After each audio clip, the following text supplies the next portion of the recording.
My beloved child, your soul rarely collapses in the roaring storms.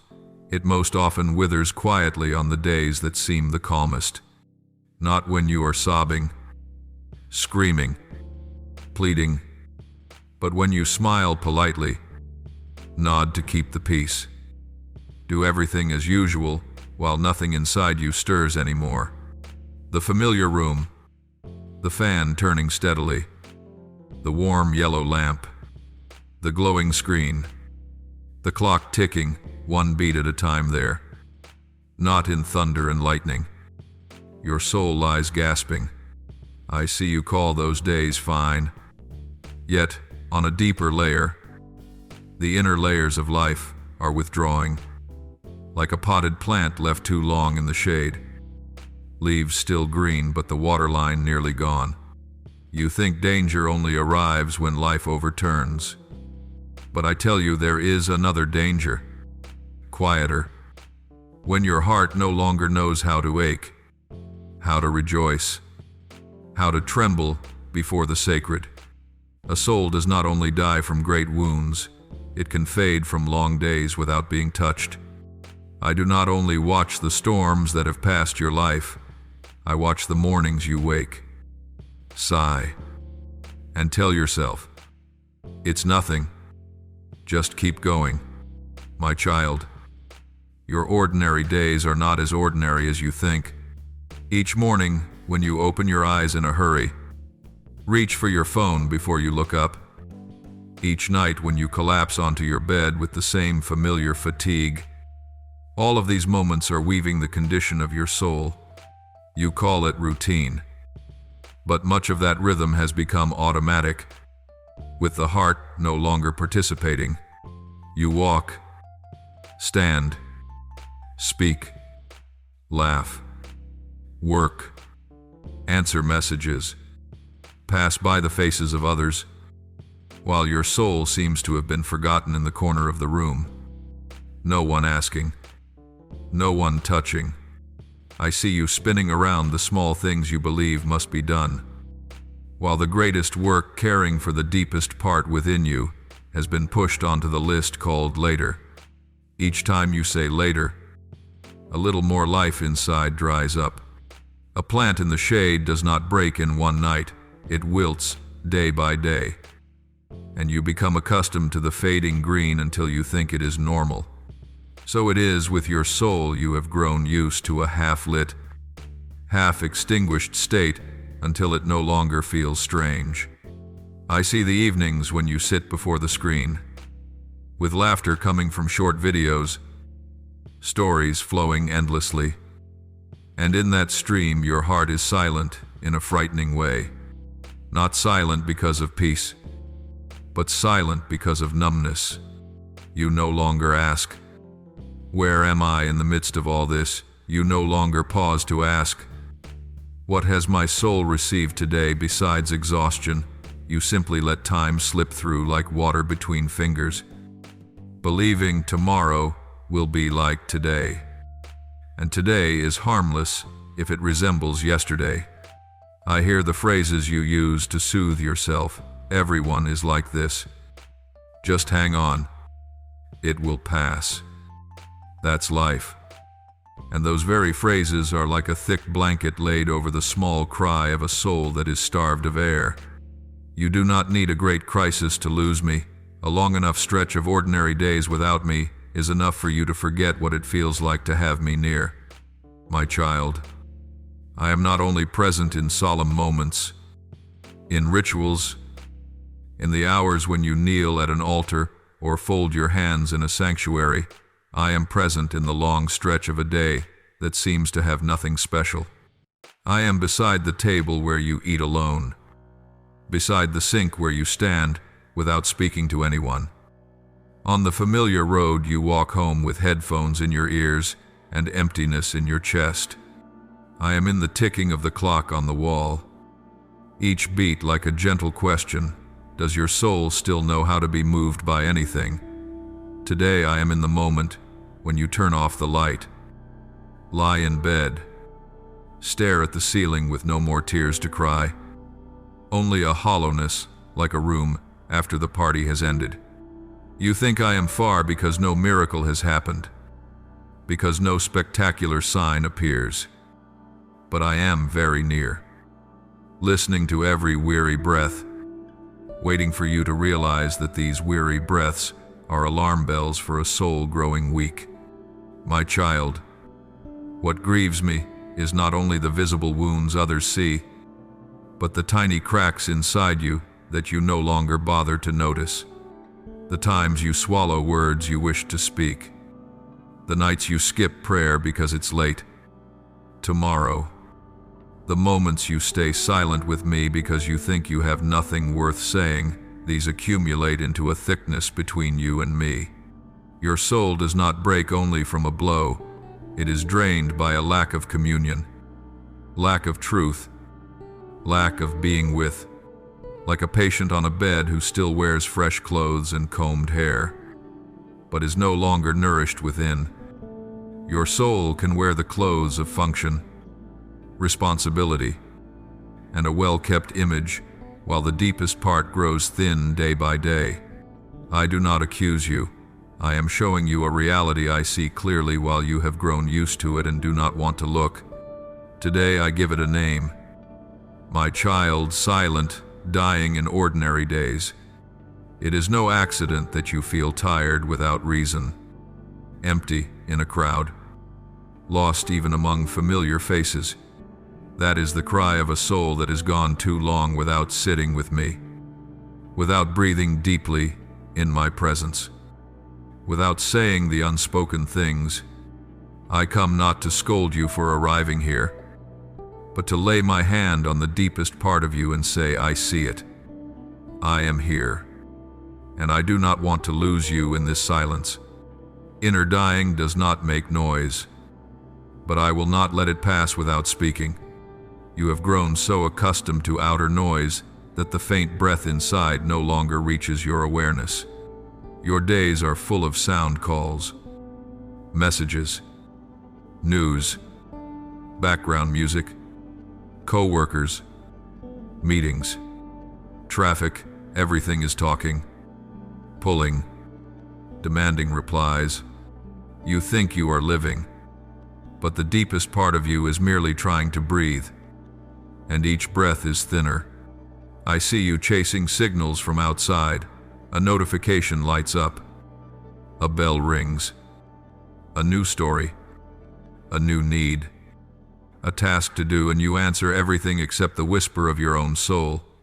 You have become someone constantly reacting to the world, but rarely listening to what is happening within. You call it busy, pressure, responsibility, but I call it something else, covering over. It is not that your life is too noisy for you to hear me. It is that you have allowed everything else to speak louder than my voice in you. You did not intend this, my child. No one wakes up and says, today I will abandon my soul. But it has happened. Slowly, gently, through small choices, unnoticed. One time you said later. One time you chose another message instead of a quiet moment. One time you told yourself, I don't need to pray. I'm fine. And each time was like drawing another curtain over the window of the heart. Outside remains busy. Inside remains silent, but not the silence that gives strength. The silence of being forgotten. I see you speak lightly and easily with others. But when you are alone, the room becomes too quiet and you quickly turn on music, videos, anything, so you won't have to hear the faint breathing of your own soul. You do not realize you fear quiet, not because quiet is frightening, but because quiet exposes the true condition of your soul. There are nights when you lie down on your bed, in the familiar darkness of your own room, and I hear you exhale with a tired rhythm. Not the tiredness of a body after a day of work, but the tiredness of an inner part that has been carrying too many things that were never spoken. You have talked so much to the world, and so little to me.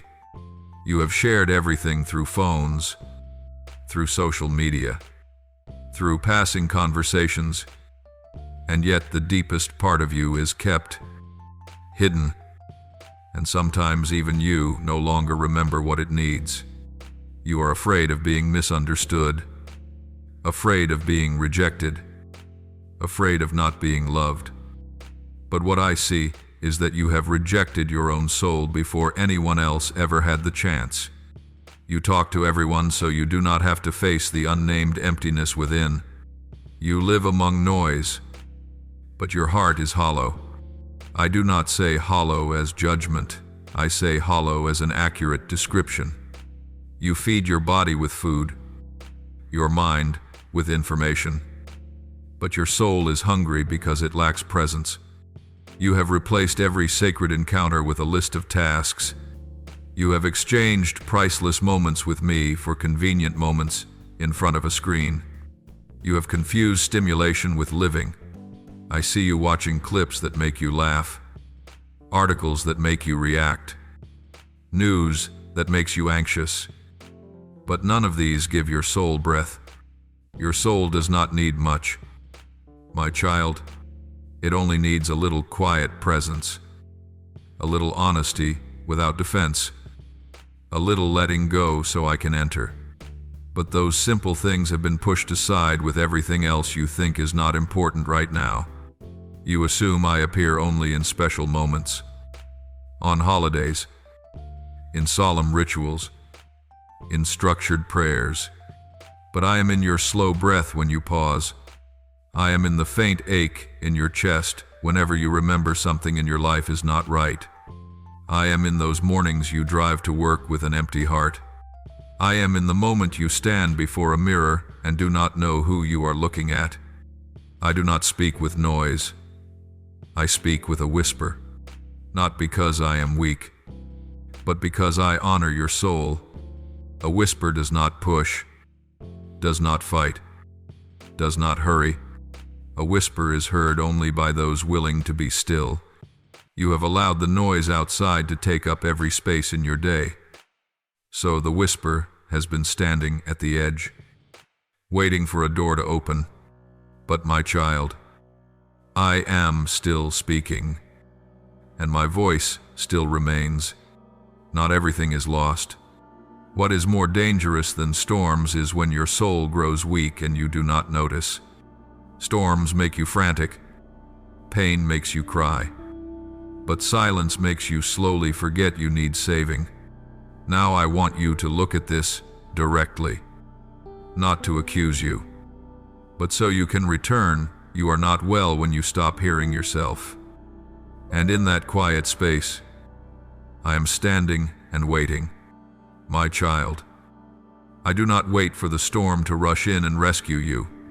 I was there before the clouds gathered. Do not think only dramatic moments move me, or that only desperate cries make me appear. Many times, the greatest miracles do not come in storms, but in a very ordinary morning, when you open your eyes and think nothing special is happening.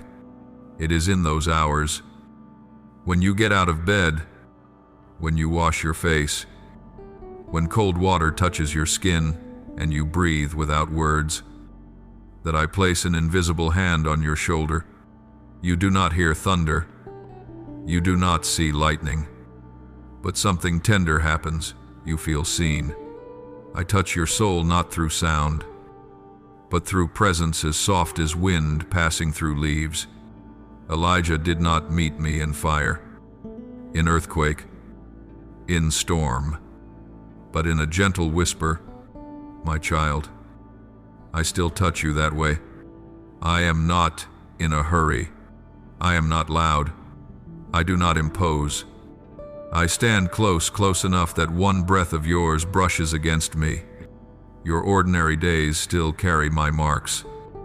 Even when you do not notice, when you suddenly feel peace in the middle of a heavy day, that is not you just being fine. When you are driving and a quiet thought slips in, this too shall pass. That is not only logic. When you sit down for a simple meal and feel strangely comforted, as if someone is sitting at the table with you. That is me. I was there. You had simply not turned long enough to recognize me. I do not wait for pain before I arrive. I do not wait for collapse before I hold you. I am present in every step, every heartbeat, every breath. You think I will appear when everything falls apart, but I have been standing beside you when you hung your coat on a chair, when you locked your door, when you opened a window to let light into the room. Miracles are not always grand. Sometimes a miracle is simply life flowing within you, the heartbeat still beating, the breath still moving, the soul still longing for the sacred, even when you think you are dry. I know you have often wished I would work loudly, spectacularly, impressively. You waited for thunder. You searched for signs. You wanted fire from heaven. You wanted answers that resounded. But I chose another way, because I want your soul to know me, not only as great power, but as deep nearness. I do not come like a marching king. I come like a father stepping quietly into his child's room while the child sleeps, pulling the blanket up without waking them. My love does not need to impress. It only needs to be present. You do not notice. But when you are very tired and yet suddenly still have enough strength to do one more small good thing, that is me. When you are exhausted and aching, and yet a kind word slips from your lips to someone, that is me. When you want to give up, but the next morning you get up and live again, that is me. You wait for me in storms, but I have been present in every ordinary day, like breath in your chest. There are afternoons when you sit by a window, watching traffic pass, not sad, not joyful, just floating. You think everything feels empty. But I see in your eyes a little question you never said aloud: are you still here? And I answer, in an unexpected way. A gentle breeze moves the curtain. A ray of sunlight breaks through a gray cloud. The smell of food drifts across the room and makes you pause for 1 second and feel calm. No one else knows that moment is holy. Others walk past and see nothing. But for you, it is the message: I am still here. I do not need to be loud to save you. I only need to place a warmth on your shoulder, and your soul will know. Many times you thought you had to hit bottom, lose everything, break apart for me to appear. You believed miracles had to come with blood and tears, with visible wounds, with dark days. But my child, I love to save you before you fall. I love to hold you before you break. I love to soothe you before you cry. I love to touch your heart before it turns to stone. On days when it seems nothing is happening, that is when I am doing the most. I am lifting you from the inside. I am protecting you from things you cannot see. I am healing the cracks in your soul that have been there so long you thought they were normal. I do not wait for the storm to stretch out my hand. I keep my hand on your shoulder every day. So when storms come, you will not tremble. For you already know the warmth. You only need to realize this: my voice does not compete with the noise of your life. I do not push in. I do not break down the door. I stand beside it and knock softly. What makes me beautiful is not the force of compulsion, but the gentleness of patience. You may ignore me 1,000 times, but I only need one moment when you turn back. One deep breath. One small sentence in the heart: Lord, I am here. Instantly, I answer, I have been here for a long time. You do not have to shout to be heard. You only need to whisper. Not because I am far, but because I am very near. Beneath the noise, under the rhythm of life, between duties and demands, I still touch without sound, and your soul slowly remembers how to live. Now I want you to know you do not need to wait for a storm to find me. You do not need to hurt in order to pray. You do not need to collapse to return. You can meet me today. In the most ordinary moments, no moment is too small for me. I create the storm, but I also create the breath. Heavy rain and a single drop of dew both belong to me. You only need to begin looking with opened eyes, and you will see my trace in everything. There is something you have never named. Silence is not emptiness. It is the room where what is true appears. When every sound falls to the floor and there is nothing left to distract you, the first thing that surfaces is not peace, but the truth about yourself. You have been used to running from that truth through plans, schedules, conversations, bright screens. But every time the lights go out, the mirror of night opens. In that mirror, there is no audience, no performance, no armor, only a soul looking back at itself. That sensation makes you shiver, because suddenly the things you have pushed down all day rise again. The fatigue, the lack, the loneliness, a small ache in the chest. Silence is like a still lake. When the surface settles, the bottom appears, and you cannot lie to your own heart. Noise helps you avoid that gaze, like loud music at a party covering the loneliness among the crowd. You can laugh, speak, be useful, stay busy to exhaustion. But when you return to the room and darkness settles, the heart begins to speak.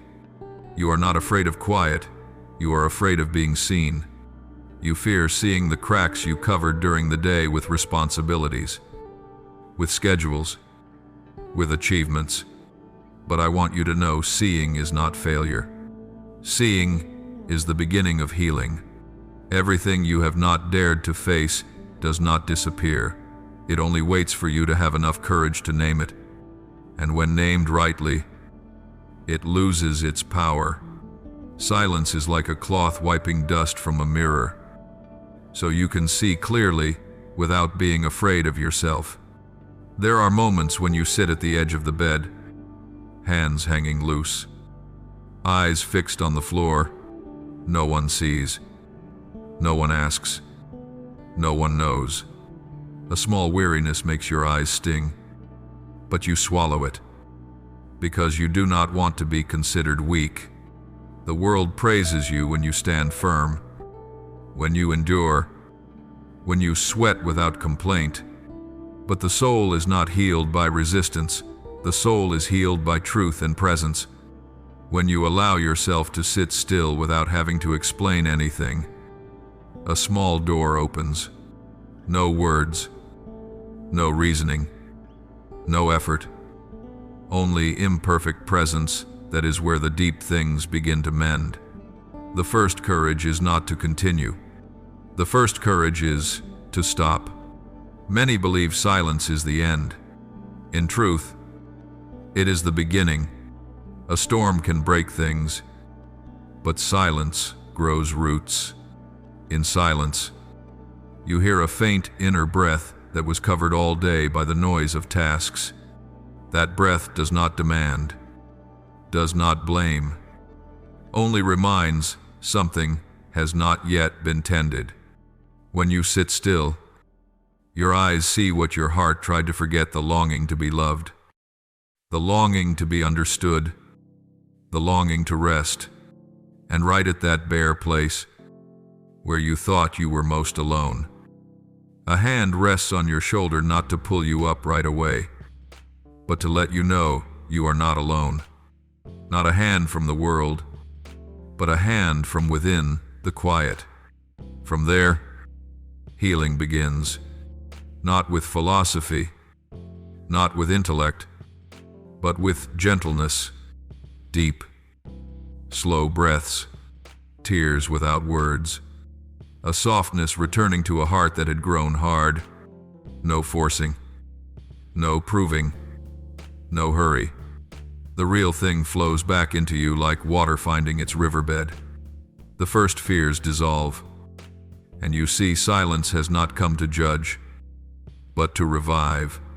There are evenings when nothing unusual happens. Yet when every sound dies down, you feel something strange, as if something inside you groans softly. Not the body in pain, but the soul, like bones aching when cold wind passes. Old wounds begin to speak when the warmth of noise is gone. The psalmist said, "All my bones cry out." No shouting, no blood, no collision. Only a quiet moaning from deep where no one sees. You know that feeling. You have lived days thinking you were fine. Then at night your chest tightens, for no clear reason. Those are wounds that do not bleed, but are not yet healed. They are silent in daylight, they stir at night. They do not accuse. They simply remind you that some part of you is still waiting to be held. These wounds are not always great tragedies. Often they are very old and very small things you have long stopped mentioning.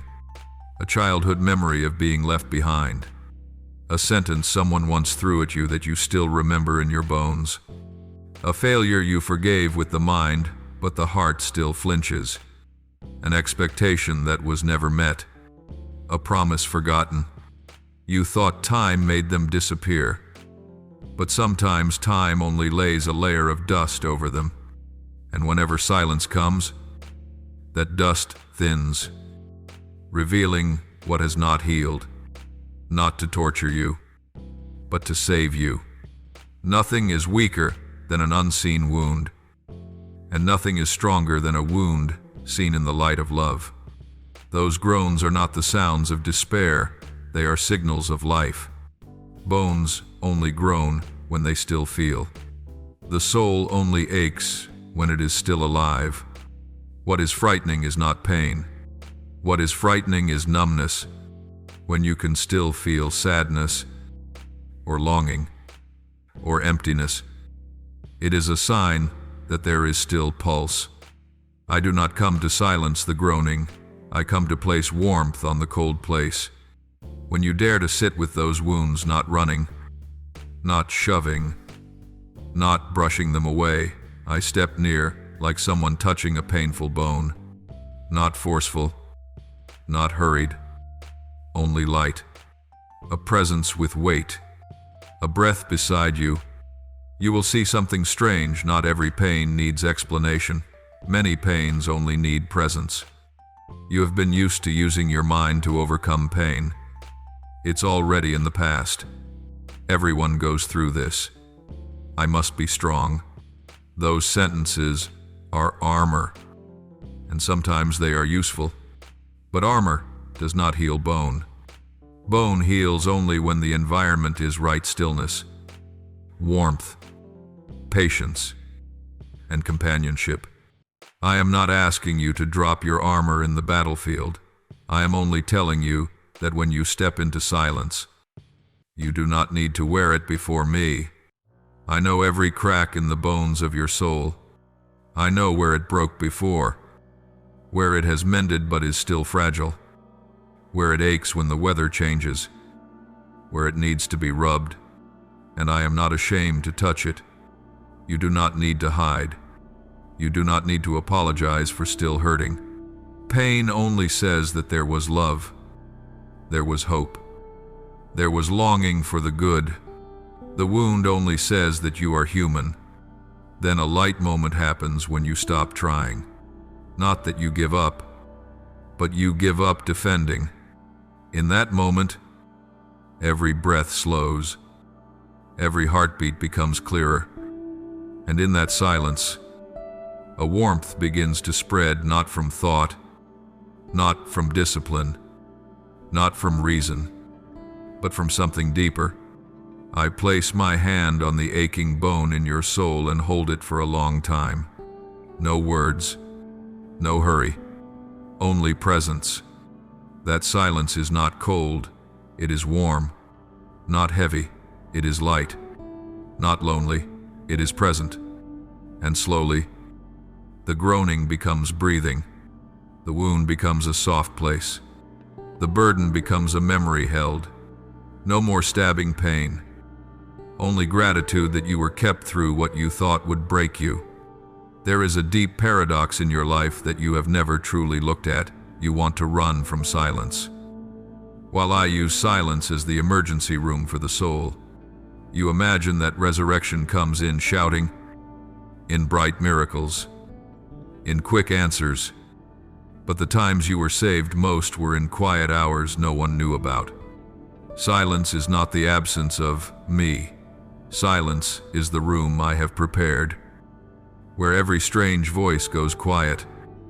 Every outside demand stops at the threshold, and only your soul lies there, breathing slowly, weak but real.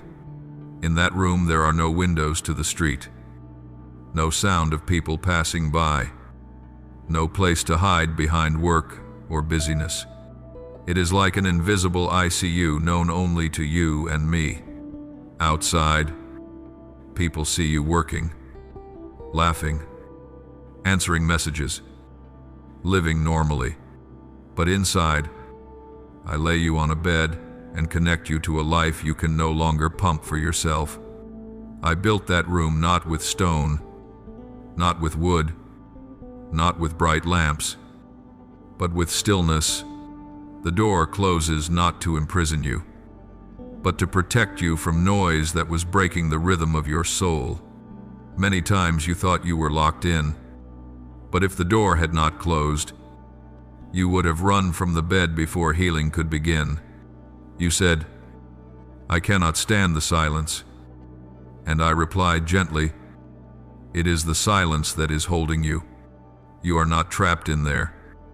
You are being held there, so you do not lose yourself in the rush." The ICU of the soul has no IV drips anyone can see, but there are lines of nourishment from me that you feel only at the deepest level, peace that cannot be explained.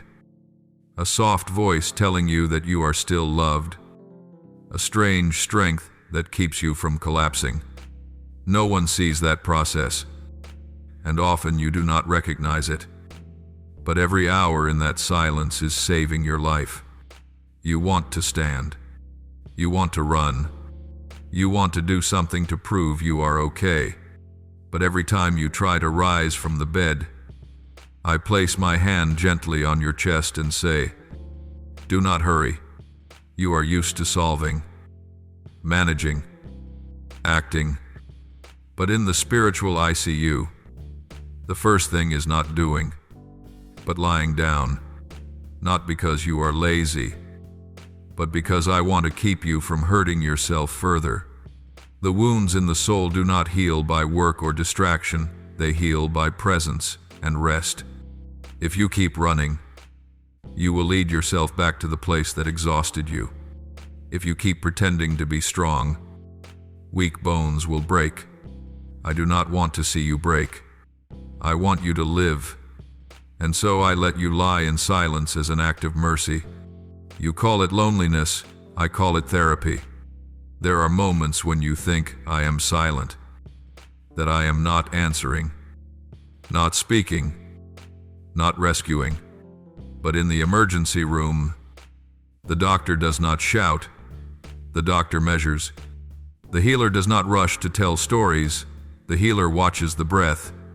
I do not need to speak much in the silent room, because there I myself am the answer. Life is not sound, life is pulse. I place my life in your pulse little by little. You do not see it, but you feel it, a deeper sleep, a lighter morning, a long breath you did not have to force. Salvation does not arrive with thunder, but with a softness you cannot resist. And then you are surprised, how am I at peace when nothing outside has changed? Because the ICU is not outside, it is in the soul. Here is another thing you must understand. Running from silence is running from the place that saves you.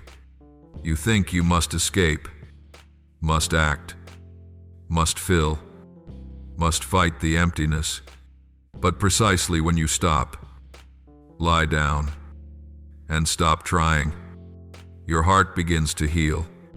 The door of that room is closed not because I am far, but because I am so near that a loud sound would startle your soul. I want to keep you in stillness until your breathing becomes steady again. There are nights when you lie staring at the ceiling, wondering what you are doing with your life. And I stand beside the bed. No one sees. No one knows. But I know every heartbeat and every thought passing through. In that room, you do not have to be strong. You do not have to be wise. You do not have to be capable. You only have to live. And living is enough for me to do the rest. The next day you wake and say, I feel better. You think it might be good sleep, the weather, luck. But the truth is that in that silent night, I circulated life through your soul again, like a doctor adjusting the lines while the patient sleeps. I reset things in you that you could never reset by willpower. You wanted to run outside to find me in the storm, but I had been waiting for you in the quiet. You wanted to hear me in the noise, but I spoke in the breath. You thought silence was emptiness, but it was my room. Silence is not the enemy. Silence is the threshold of healing.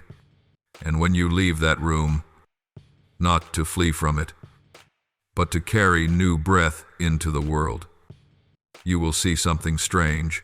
You no longer fear silence. It was once the place you avoided. Now it is the place you return.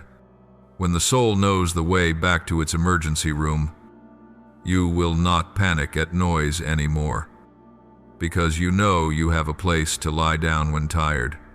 Not everyone will know this. Not everyone will understand. But you will carry a quiet peace that nothing but me can give. And from that place, new strength begins to flow, not loud, not showy, only steady and real. There is a truth you only recognize when you are close to the edge. The one who is dying does not know they are dying, because life leaves little by little, like steam escaping from a hot cup. No alarms, no collapse, only a steady fatigue, a mild heaviness, a weight in the chest you call normal. You still work, still laugh, still answer messages, still do what needs to be done. And because everything still functions, you think you are fine. But the soul is not measured by function. The soul is measured by breath. You have been breathing short, rushed, shallow for a long time, until you forgot how to draw real life in. Then one day, when you thought you only needed a good night's sleep, I came near and spoke a word you did not expect. Breathe.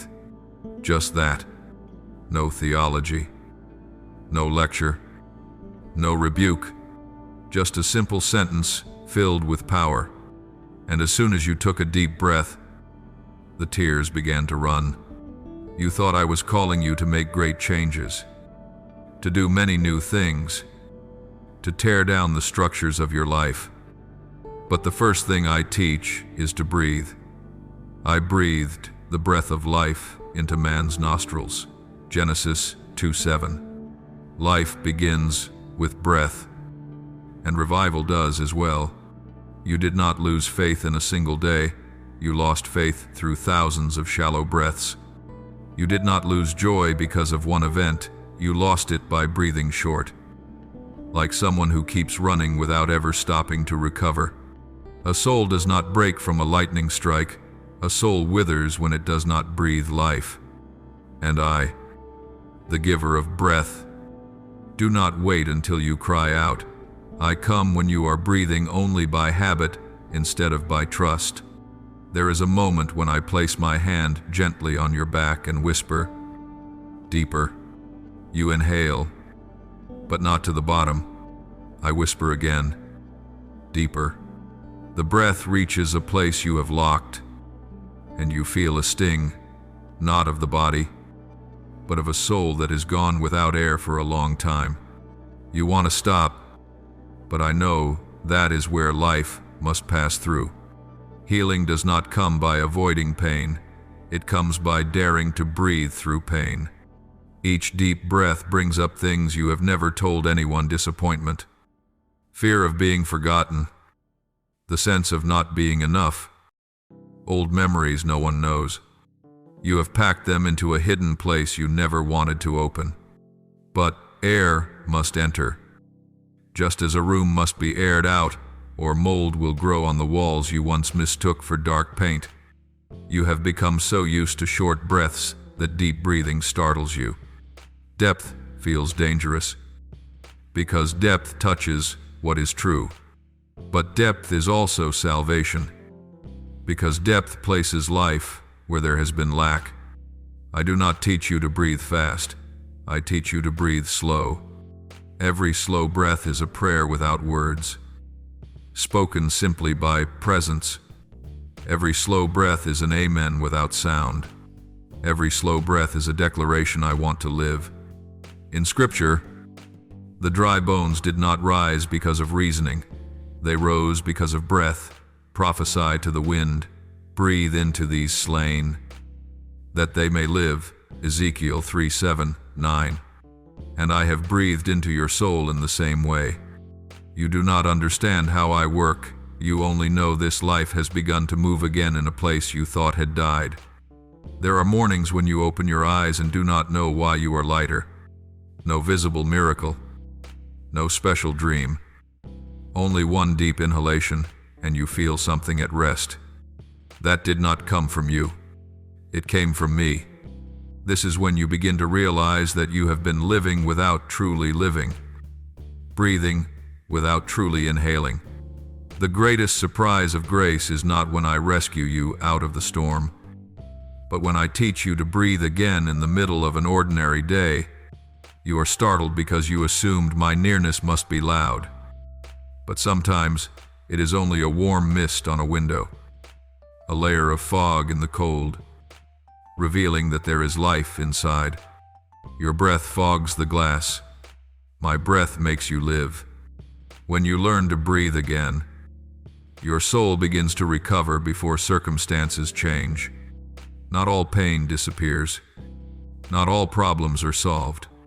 But a quiet strength appears. You are no longer terrified by thoughts of the future, no longer trembling at the judgments of others. You no longer need to run to prove you are alive. You are alive. Breathing is enough. Being with me is enough. You once thought you were suffocating from pressure, but I have shown you pressure does not kill you. Lack of breath does. And breath is not produced by you. Breath comes from the Father. When I say, breathe, your soul hears, and lifeblood begins to flow again. Resurrection does not come like fireworks. It comes like dawn. Slow, gentle, but unstoppable. When the sun rises, darkness does not fight. It simply withdraws. When breath comes, despair does not argue. It simply dissolves. You once thought yourself strong when you did not cry. But now you see yourself strong when you can take a deep breath and let the tears fall. That is grace. Not grace for the perfect, but for the dying who do not know they are dying. Grace reaches before the prayer, heals before the confession, lifts before the gratitude. You live because I breathe life into you, not because you hold yourself together. And when you know that, your heart softens, not because it is weak, but because it is loved. There is a truth you only realize when you sit down and stop trying. Life does not come from tightening, but from opening. You have been accustomed to effort as reflex, to using strength to keep everything from falling, to bracing yourself to prove you are fine. But breath does not respond to bracing. When you tighten, the lungs close. When you strain, the air cannot enter. Life needs space, and space only appears when you release. I do not tell you to become stronger. I tell you to loosen. That paradox is the doorway of peace. You do not live by your own strength. You live by receiving. A tree does not pull sunlight down. It simply opens its leaves. Lungs do not create air. They simply open and receive. Spiritual life is the same. You do not need to force yourself into a sacred state. You only need to open to me. The strange thing is this: you assume that letting go would make you weak. But tightening is what has made you weary. You have lived like a swimmer in the sea, using your whole body to fight the waves while the shore was only a few breaths away. You thought yourself strong because you had not drowned, but I saw your shoulders trembling beneath cold water. You breathed in gasps. Your chest ached. Your eyes stung with salt. And you thought you needed to push a little more. I stood on the shore and called, without judgment, only invitation: float. Floating is not effort. Floating is release. Not resisting the water, not fighting the waves, but opening the body to the lifting power of the sea. You do not create the miracle. You only stop resisting the miracle, waiting to carry you. In spiritual life, there are moments when you try to pray with words, but the words lodge in your throat. You try to feel, but your heart is empty, like an old house. You try to read, try to sing, try to make something sacred, but the more you try, the drier you become. I do not need you to be moved. I need you open. A deep breath in the quiet is often the most beautiful prayer. A sigh of release when you are tired is more than 1,000 pleaded sentences. I do not come when you succeed in performing spirituality. I come when you have nothing left to show. In that very moment, you realize it is not you who keeps the relationship with me. It is I who keep the relationship with you. There are days you sit by the window, light touching your cheek without effort. No chasing, no searching. The light comes because you are there and the window is open. You do not create dawn. You only draw back the curtain. Many graces in your life work the same way. You do not need to pound on heaven's door. You only need to open your heart. Love is not something to struggle for. It is something to receive. Grace does not require strength. It requires space. When you create space within through silence, through pausing, through saying, I cannot save myself, life begins to flow in. Not because you are weak, but because you are finally humble enough to open. You once thought prayer was holding on to me, but prayer is allowing me to hold on to you. You once thought faith was bracing yourself to believe, but faith is exhaling fear and inhaling the truth that I am here. In him we live, move, and have our being. Acts 1:7-8. You do not need to pull me down. I am in every breath. Every time you receive breath deeply, you receive me deeply. This is not feeling. This is reality. Your lungs are filled not only with air, but with light. You cannot see it with your eyes, but you know it when the quiet becomes soft, when the throat is not tight, when the chest is not heavy. No one but I do this. When you begin to receive instead of strain, you are surprised by how strength returns. Not the strength to impress, but the strength to be true. Not the strength to run, but the strength to stand. Not the strength to prove, but the strength to love. A new gentleness appears in your words, a slowness in your reactions, a look that is never hurried. People call it peace, but it is a spiritual breath. You do not have to create it, you only keep the door open. Every deep breath is a declaration to the world and to yourself. Life does not come from me. Life comes from you. And you are never slow. Every person carries a fear they never name aloud. Not dramatic fear of disaster or loss, but the quiet drip that follows a daily rhythm, the fear of not being enough. The fear of being left behind. The fear that someone might see right through you. These fears do not pound at the door, they lie still in the chest. And because they are silent, they hold power. When you pick up your phone and scroll just to fill the emptiness, that fear is whispering. When you stay busy to exhaustion, not from passion but because you cannot bear silence, that too is fear. It never shouts. It only breathes with you in shallow breaths. I do not come to blame you for fear. I come to give you another breath, because no storm at night destroys you as deeply as small fears accumulated day by day. On quiet afternoons when nothing is happening, when you sit in a chair in your room and there are no voices, fear appears most clearly, not as a shape, but as heaviness in your chest, a coolness in your hands, shorter breaths. You think you are only tired, but I see deeper the soul shrinks because it is afraid. Not afraid of what will happen, but afraid of what will never be touched. You fear living a meaningless life. You fear people will walk past you and never remember your name. You fear that everything you strive for will turn to dust. But when I draw close, I do not ask you to be strong. I do not say, do not fear.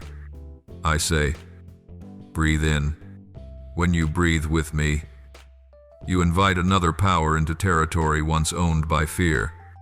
You do not fight, you make room. Fear loses ground not through argument, but through presence. You do not have to shout at the dark, you only turn on the light. When you breathe deeply in me, you turn on the light inside yourself. Fear cannot endure that light. It fades, not through a loud victory, but through simple peace. There is a verse in Scripture you have heard many times, but you understood only when you sat still. Perfect love casts out fear. 1 John 4:1-8. It is not a slogan. It is the reality of breath. When love enters the lungs, fear has no air to survive. It is not defeated by force, but by presence. With every breath you take, fear loses ground. There are mornings when you sit at the table, hands on your knees, not praying in words, only breathing. Light outside the window is pale. The clock ticks. No music, no sermon, only breath and presence. You are proving nothing to me. You are not straining to be better. You simply open like a child who lays their hand into the Father's hand without needing a reason. In that quiet, you begin to see something essential. Fear is not the ruler of your destiny. It is only a shadow, and shadows do not stand when light arrives. You do not chase it. You do not negotiate with it. You simply refuse to give it breath. Your breath now belongs to peace. In moments like this, your body changes. Shoulders drop, jaw softens, hands open without noticing. When hands open, the soul opens. And when the soul opens, I enter. You thought faith was walking, but often faith is sitting down, not running, not hiding, not trying to fix, only presence. You do not know how many years you lived on shallow breath because you held everything tight, holding work, holding position, holding image, holding people, holding face, holding tears. But when you hold, you lose space for life. Each time you breathe with me, you do not receive only air, you receive back your own space. And where there is space, Fear has no place to live. There are moments when you feel peace without any reason. No praise, no change, no good news. Yet inside you are quiet. This is the sign of true restoration. Peace does not come from control. It comes from giving your lungs to my breath. With every deep inhale, you declare an invisible truth. I am not alone. No shouting, no proving, no effort, only breathing. Each breath is an act of surrender filled with hope. Not surrender to circumstances, but surrender to me.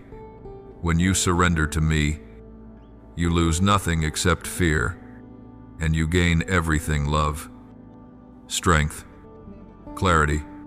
The soul does not rise through great victories, but through small breaths repeated every day.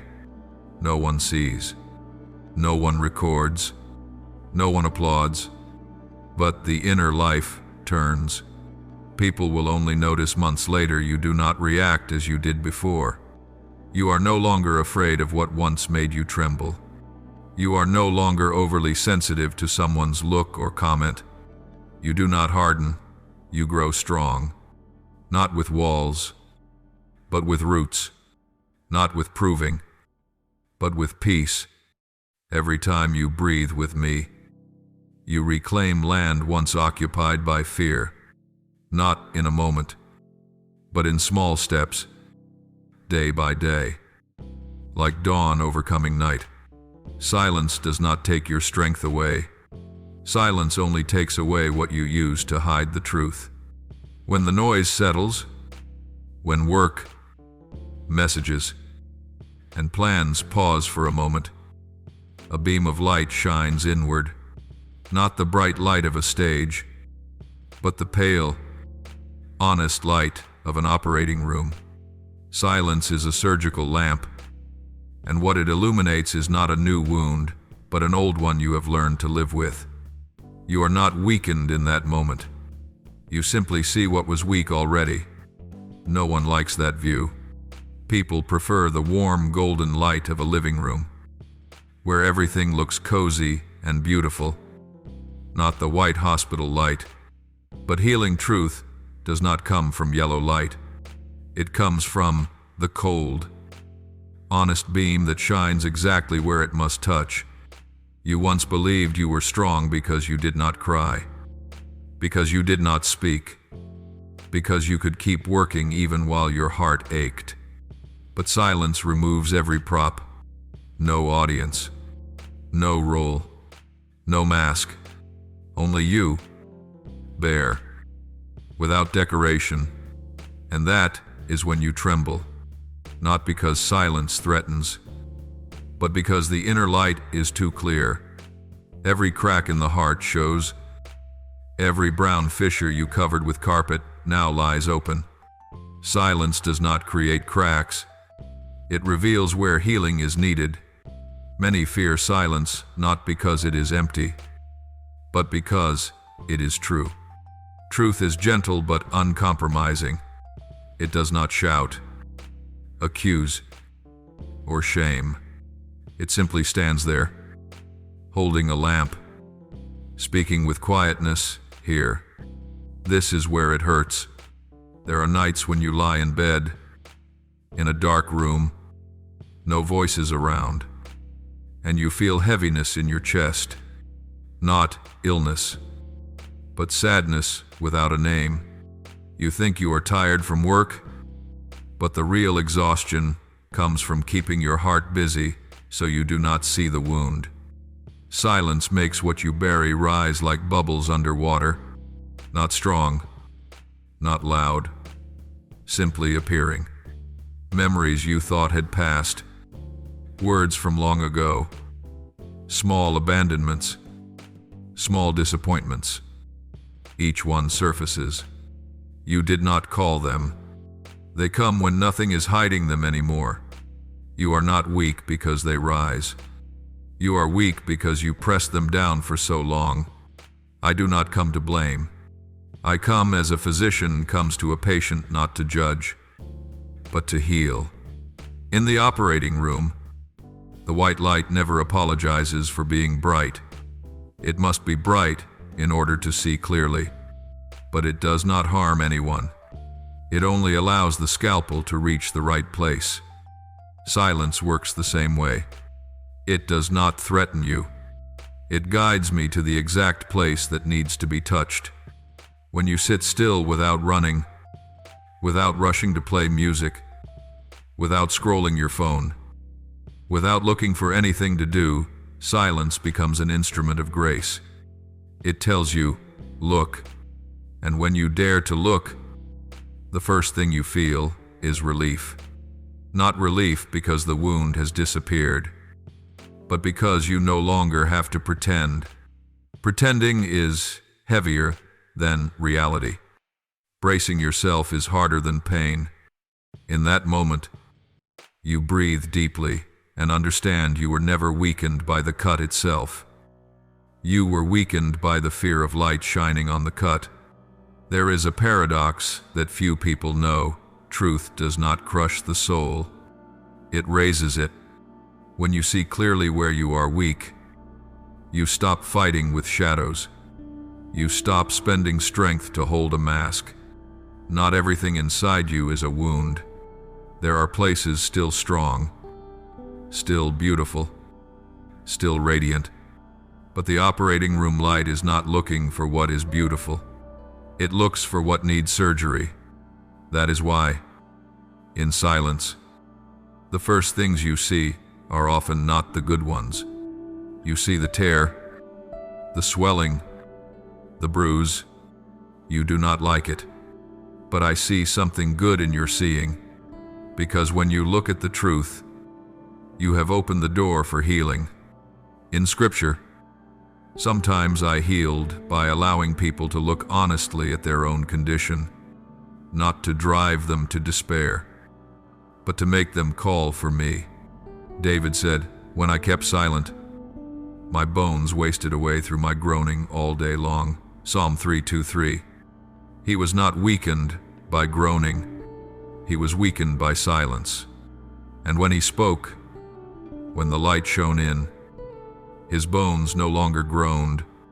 Relief came not because the problem vanished instantly, but because he was seen and touched. No one likes the feeling of being exposed, but exposure before me is not like exposure before people. People expose in order to judge. I expose in order to heal. In the operating room of the soul, you do not lie there alone. I stand beside you. I do not wear cold gloves. I place a warm hand. I do not take up a blade to hurt you. I take up a blade to remove what has hurt you. The more you allow silence to shine, the more easily I can touch. That is why seasons of silence are the strongest seasons. Even if no one sees anything from the outside, inside, I am at work, removing shards of glass, sharp memories, swallowed words, sorrows turned to stone. I make you light by taking burdens away, not by teaching you how to carry them better. Many people run from silence because they assume silence makes them weak. But the truth is, this silence only reveals the weakness that was already there. And once revealed, I can heal it. No covering, no pretending, no performance. Strength does not lie in never being wounded. Strength lies in allowing me to touch where you are wounded. When the white light shines, you will want to close your eyes. But opening your eyes is the beginning of peace. No one is healed in the dark. Healing always happens in the light. There are moments when you leave that quiet room feeling lighter and not knowing why. No one has spoken to you. There were no big answers, no profound lessons, only silence and a long breath. That is the miracle of gentle truth. Truth does not make you hard. It makes you human. And humans are strong when they no longer need to hide. Your cut under the lamp is not a shameful thing. It is the place where grace will flow in. It was not the big events that withered your soul. not the shocks, the losses, the storms. You survived those with a strength even you cannot explain. You know how to stand when something big happens. You know how to pray when fire breaks out.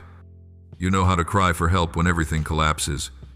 The big things kept you awake. But the soul does not often die because of great wounds. The soul dies because of very small ones. So small no one sees. So small you do not bother to mention them. So small you think this is not worth feeling sad about. Yet like a thin piece of paper cutting the tip of a finger, the pain is too small for anyone to notice, but deep enough for you to feel it every time you touch it. And you touch it every day. There are soft words spoken in passing that someone forgot the moment after they said them, but they stayed in you for many years. There were moments of being overlooked without any intention, but they created a sense of invisibility. There were small disappointments, unmet expectations, tiny promises that crumbled. None of them were large enough to form a tragedy, but they were enough to form a cut. And a small cut, if left unwashed, will inflame. No one asks why. No one suspects anything. You still live, still smile, still work. But inside there is always a thin place. A gentle touch is enough to hurt, not because the touch is strong, but because the wound is old. I do not overlook these things. I do not dismiss the thin paper that makes your soul bleed. These small things are the places I want to touch, not to find fault, but to heal. Because you learned how to live with the cut, but you never learned how to let it heal. You bandage it with busyness. You numb it with laughter. You cover it with a layer of glue called "I'm fine." But when someone comes too close to your heart, you recoil without knowing why. Not because they have done anything wrong, but because that place has hurt for too long. The strange thing is that you have lived with pain long enough to forget you are in pain. You only know fear of being touched. Without knowing, you fear because there is a wound. I do not blame you for forgetting. The cut was too small for you to notice, but I saw it. I see the way you shrink back when someone cares sincerely. I see the way you change the subject when someone touches something deep. I see the way you laugh when you want to cry. I see the way you say it's nothing, while inside there is a quiet groan, not loud, but persistent, not noisy, but long. I see all of it, and I do not come to condemn. I come to bandage, not by force, not by pushing, not by demanding that you become stronger. I begin with a gentle touch, like placing a fingertip on the sore place, and you flinch, not painful enough to make you scream, but painful enough to know it is real. That awareness is the beginning of healing. When a wound is seen, it loses power. When an emotion is called by its true name, it no longer has to shout from the dark. You do not have to tell the world. You only need to speak truth with me. I already know. You no longer lock yourself away. You no longer cover with false bandages. You no longer fear the light. Light does not come to shame. Light comes to save. He heals the brokenhearted and binds up their wounds. Psalm 1:4-7-3. Wounds are not the problem. Abandoning wounds is what drains you. And I, the one who sees the heart, do not abandon. You think I only care about the big things, but I care about the small things too, because small things stay the longest. You are loved not only when you survive the storm, but also when you are cut by a piece of paper. My heart bends down to the small, because I know small things have the power to break you slowly, every day, quietly, invisibly. Healing does not begin with a great miracle, But with the moment you stop pretending, you take a deep breath and admit, I have been hurting for a long time. When you say this, it is not to complain, but to open the door. I step in, not as a distant surgeon, but as one who loves and knows the pain before you speak. I do not come with needles or blades, but with presence. Many times, all it takes is for you to rest beside me, and the wound begins to dry. No noise, no drama, no performance. Only gentle truth and warm light. Healing is not always a shout of victory. Often, healing is a deep breath without a sting. There is no wound on you that makes me turn away. There is no bruise that makes me recoil. You imagine that I look at a successful life, achievements, moral behavior, beautiful prayers, and only then notice you. But I look first at the place where you hurt, not to shame you, but to bind you up. When others step back because they see blood, I come close. When others say, don't be weak, I sit down. You do not need to be put together to be loved by me. You need to be loved by me in order to become whole. The Good Samaritan did not ask the man who was robbed, why are you here? Why were you not careful? He simply came close, poured oil and wine on the wounds, bandaged him, and carried him to an inn. I do the same with your soul. I do not ask why you collapsed. I lift you up. There are days when you feel unworthy of being touched by me. You remember your mistakes, the times you flared in anger, the things you did in secret, the thoughts no one ever heard. You think those things make me distant, but I am not standing at the threshold waiting for you to become good before I open the door. I step into the place where you fell, not to condemn, but to save. You have lived long with the feeling that you must handle everything yourself, that you must be strong alone. But oil and wine are not something you can make on your own. They come from the one who walks the road, sees you lying there, and has compassion. I am that one. When you lie in the middle of the ordinary road of life, unseen, with no one stopping, I stop. I am not rushing to the temple. I do not say, call me when you are clean. I kneel down in the dust and do what only love dares to do. I touch the place that hurts. The touch is not to cause more pain. The touch is to stop infection. You have become used to loosely bandaging pain with the words, I'm fine. With work, with polite smiles, with silence.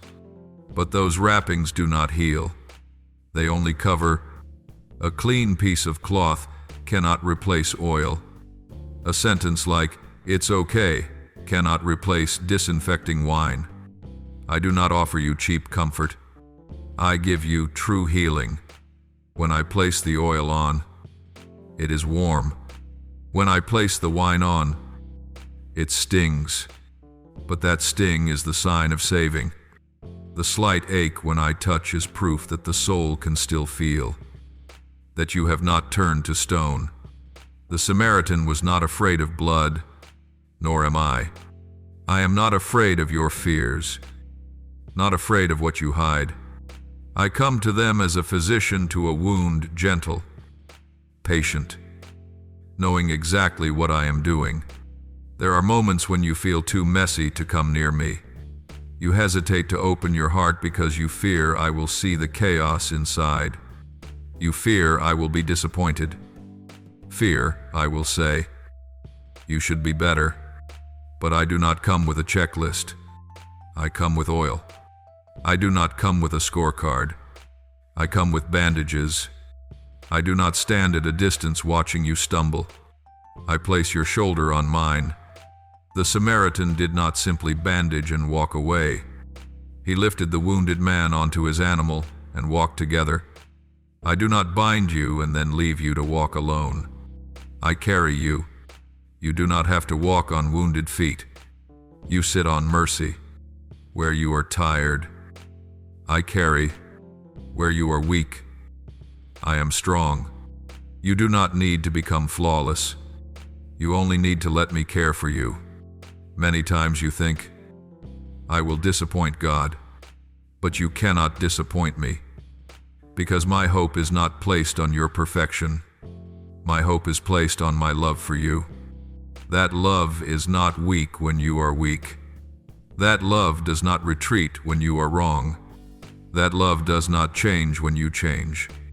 I see every wound, both the old ones you thought had dried, and the new ones you hide behind a smile. I do not turn away.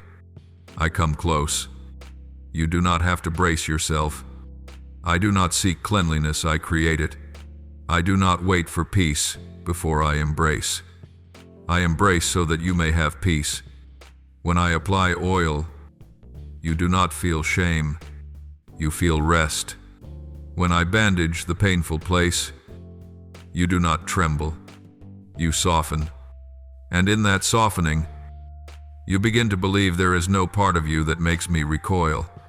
It is not cheering that brings a soul back to life, not a high point, not a surge of emotion, not a blazing moment that people later recount. A soul on the edge has no strength to shout. It needs rhythm, a slow, steady, enduring rhythm, like the green light pulsing on the monitor beside the bed. Visitors may grow impatient, wanting immediate change. Loved ones may pray for instant miracles. But life does not always return with a dramatic wake up. Many times, life returns with a heartbeat slightly stronger than yesterday, a breath slightly deeper at dawn, a small walk down the hallway, not glorious, but real. You have become accustomed to seeking explosive moments.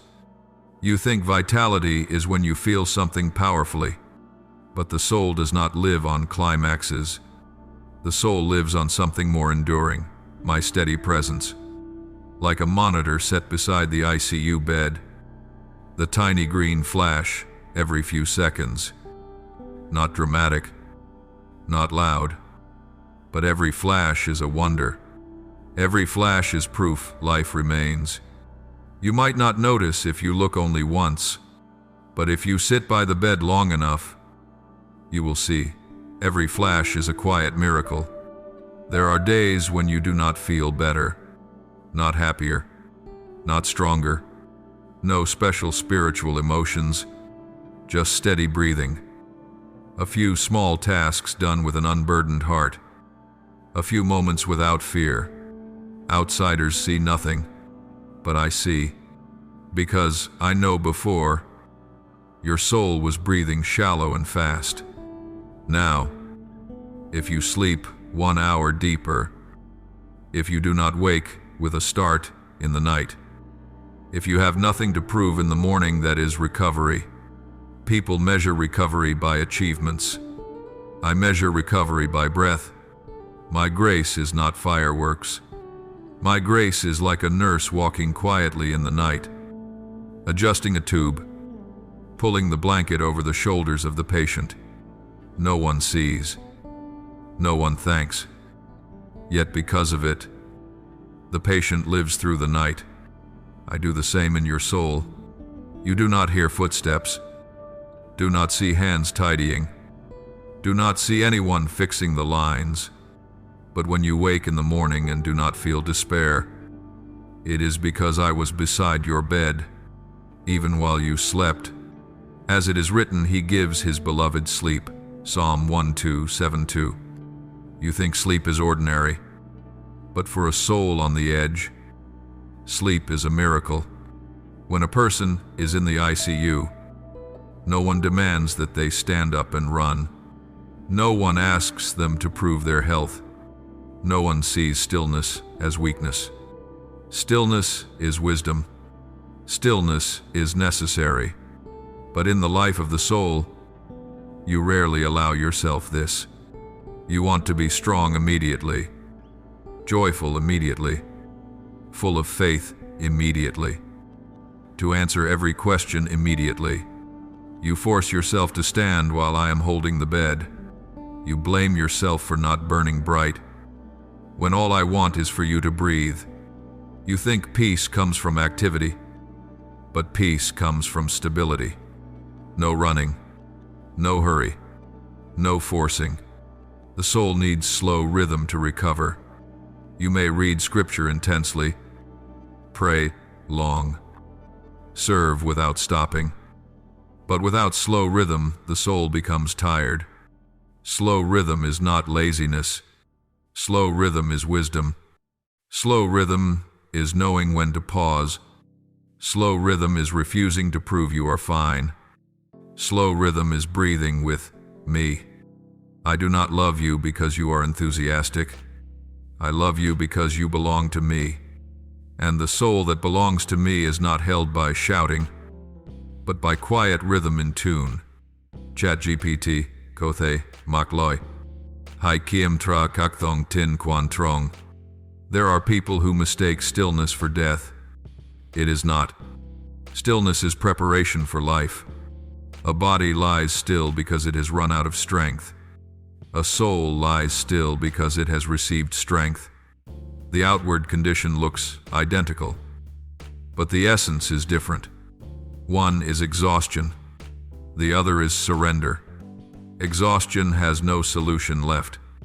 Surrender chooses me as the solution. When you surrender, you are not giving up. You lay down your weapons so that I may heal. It is like a hospital bed where no one blames the patient for not being active. The patient has no duty to impress. The patient has only one duty: to breathe. You once believed you only had value when doing something for me. But I do not measure worth by activity. I measure by heartbeat. If your heartbeat becomes steady again, I am pleased. If your soul stops panicking in the night, I rejoice.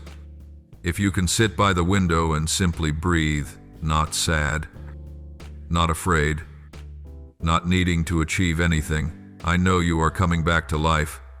Your rhythm of life does not need applause. It needs stability with me beside you. In the ICU, the monitor never alarms when the patient is safe. It only alarms when danger comes. The same is true in the spiritual life. The moments in your life that are not dramatic are not proof you are far from me. Many times they are proof that I am holding you. A gasping soul needs steady rhythm, not noise. That rhythm does not come from iron discipline, but from gentle trust. You are not struggling to hold the IV lines. You only need to rest in the bed of mercy. I take care of the rest. The day you realize you do not need to perform in front of me is the day your soul begins to breathe. You do not need to rescue yourself. You do not need to prove you are strong. You do not need to smile to the world. There is only one truth: life is returning. In quiet, in breath, in a slow and steady rhythm. No one outside sees it. Yet inside, I see every flicker on the monitor of your soul, and I am glad. You are used to one kind of living. When you break, you must stand up immediately. When tired, push harder. When weak, hide it. You were taught that strength means needing no one. But in my reality, strength is not getting up fast. Strength is letting me keep the rhythm for you first. A bedridden patient does not train for running on the first day. They relearn the first things: breathing and heartbeat. I place my hand on your chest, not to press, but to support. You do not have to do anything. You only have to be present, while my rhythm surrounds yours, like someone keeping life alive by being near. When you are weak, I do not say, try harder. I say, lie here a while. You are surprised by those words. You assumed faith is stepping up, fighting, doing something for heaven. But faith has a form few speak, of faith is resting under my hand. The world says, do not be soft. Stand firm. I say, you may be soft when you are with me. I do not measure you by posture, but by life. In the recovery room there is a truth: the patient does not create their own heartbeat, the monitor only records it. I am the life you receive. You are not loved because your heartbeat is steady. Your heartbeat is steady because I love you. You often ask, when will I be strong again? I smile, not rushing to answer with a schedule. I answer with breath. Every breath you take with me is one step closer to true strength. Not the strength of willpower, but of life itself. You do not need to strain to breathe easily. You only need to open your chest. In that opening, I place gentleness in your heart, not gentleness from weakness, but gentleness from trust, trust that you do not have to hold yourself together, trust that I do not leave you when you are weak, trust that my presence is greater than any demand. There are moments when you think, I should be stronger by now, but strength does not arrive by scolding yourself. Strength arrives when I place my hand upon your chest and steady the rhythm first. You hear your own breathing, and beneath it, my breath, like a mother placing her hand on her sick child's chest to watch the rhythm. I am not far. My hand rests there, not to control, but to give warmth. You do not have to prove anything. I do not require you to stand immediately. Some days you simply make it to the kitchen to boil water, and that is a miracle. Some afternoons you step out onto the balcony for a few minutes, and that is recovery. Others do not know, but I know. No one sees the small steps, but I see every beat. My support does not make you weak. My support makes you trust, and when you trust, you become soft. Soft is not collapse. Soft is a heart without walls. Soft is no longer fighting yourself. Soft is knowing that if you sink into the pillow, if you sit by the window, if you breathe and do nothing else, I am still there. You do not have to be good in order to be held by me. You are held by me, and thus you become good. When I keep the rhythm, you do not hear demands. You hear one quiet, steady truth: I am here. Your rhythm is safe in me. There comes a moment when peace arrives and you do not know from where. Not because circumstances changed, not because problems were solved, not because you suddenly became strong, simply because there is a hand on your chest, love keeping the rhythm. Words cannot describe it, yet the soul knows, like a bird resting in a cupped hand, unafraid, because it knows it will not fall. That is support, not forcing you to walk, not pushing you to do something grand, only holding. And in that holding, life returns. When straining is no longer your way of living, life begins to spread like warm blood, returning to fingertips after a long winter. For so long you used force to hold, to resist, to avoid collapse. Your body and mind tightened like a fist. No one saw, no one knew. But I knew, not because I examined you, but because I could feel the tension in every breath. Some mornings you woke stiff, as though you had run far, though you had only lain down. That exhaustion did not come from activity, it came from bracing. You braced to survive. You braced not to break. You braced so no one would see you tired. Bracing became habit. Habit became armor. Armor became a prison, but no one thrives inside armor. Eventually, the armor weighs more than the person. I do not rip that armor off you. I show you how to loosen it. Little by little, Loosening is not failure. Loosening is freedom. When you let your shoulders drop, breath enters deeper. When you open your hands, blood flows again. When you stop trying to keep everything upright with your own strength, you begin to feel a lifting that does not come from you. Everything changes. Not with a bang, but with warmth spreading quietly. You may be sitting at the kitchen table, drinking water, morning light through the window. There is no event, no obvious miracle. Yet your soul, like dry earth, begins to drink again. There is a lightness where there used to be drought. Small corners within you, places you never noticed, begin to shine. Life does not invade with a storm. It seeps like a stream, like blood returning after numbness. Life reaches the places you thought were gone. You feel it in the smallest details. A meal tastes good because you truly taste it. The birds outside make you pause. A kind word from someone makes your eyes warm. Before, everything slid past you because you had no room to receive. Now life finds its way. It does not shout, it simply flows. When warm blood returns, the fingers tingle. When life returns, the heart trembles. Not because it is weak, but because it is alive. Parts of you that seemed asleep begin to stir.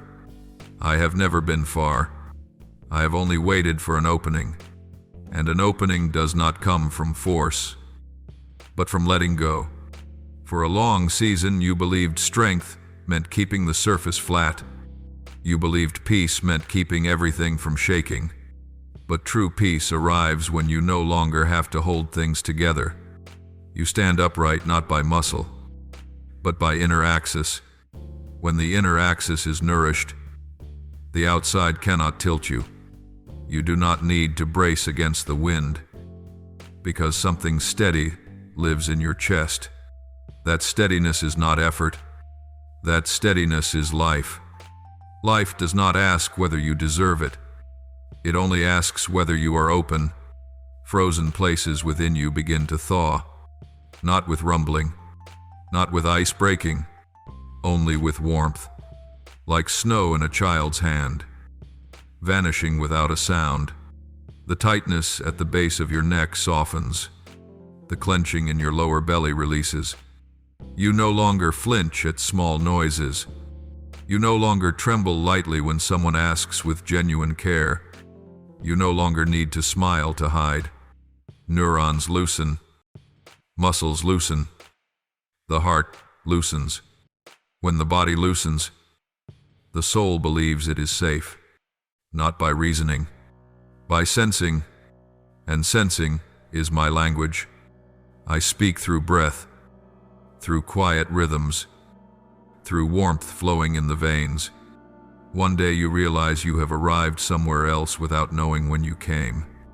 There is no marker, no ceremony, no grand moment, only a string of small days in which you did not tense up.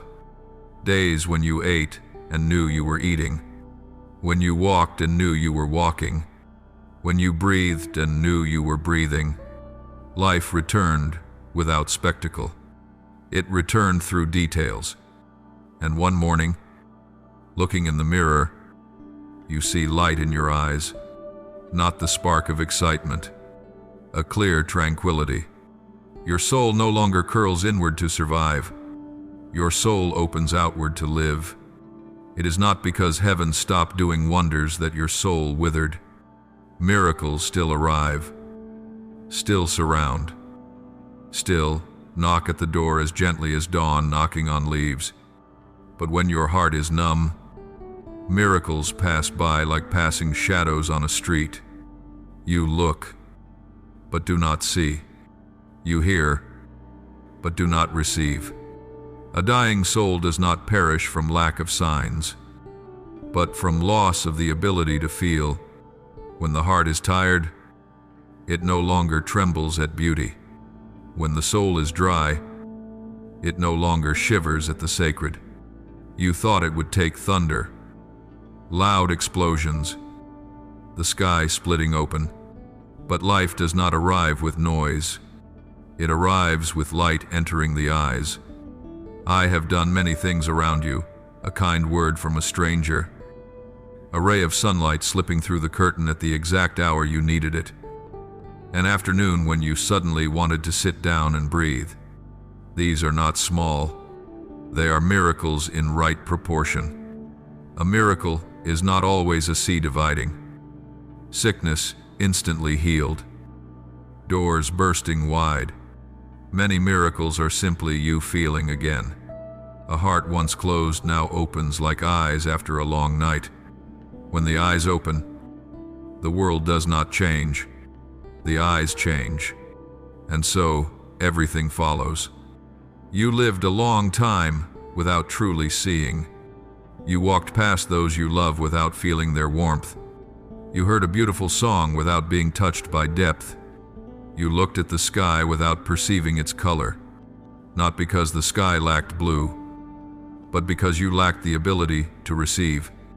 Withering does not come from storms, but from numbness. I do not blame you. Numbness is a self-protection of the heart when too much weariness has pressed upon it. But that protection is also a drying. When you no longer feel, the soul becomes like a tree without roots in soil. It does not die instantly. It withers. I do not come to accuse. I come to revive.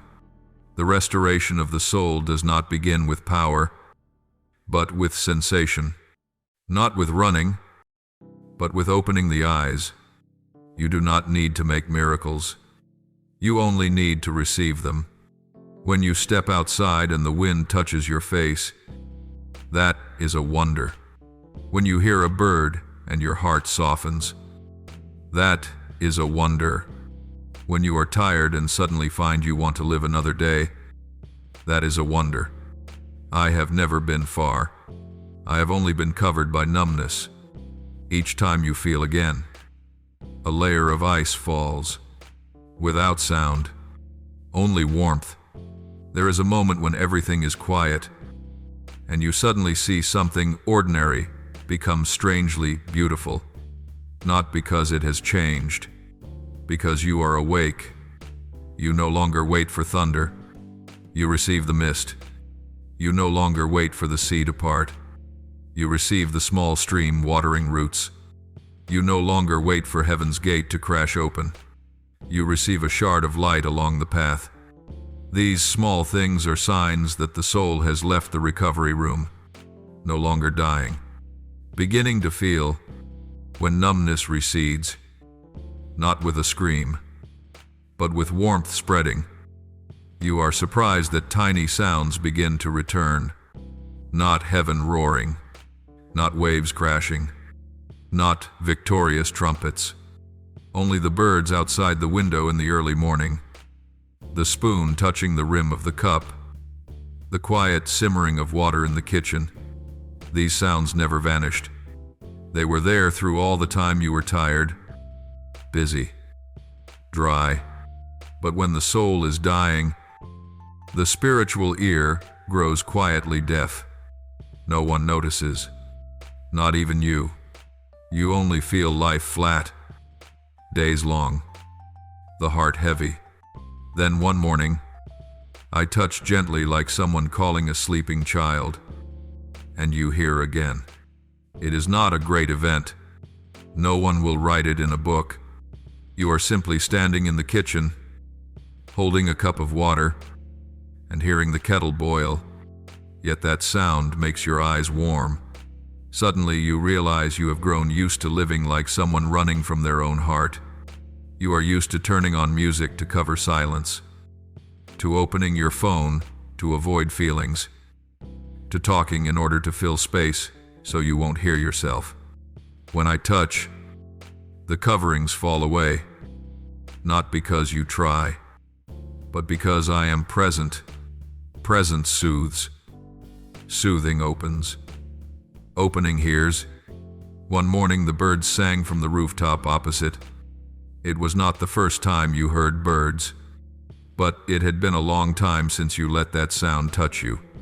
That morning, when the singing poured through the window, you stopped. Not for duty. For beauty? The soul had not stopped for beauty in a long time. It only stopped for exhaustion. But that day, it stopped for beauty. A clear song like a drop of water falling into dry ground. You lifted your head, like an unlearned reflex, and in that moment you returned to an old memory childhood.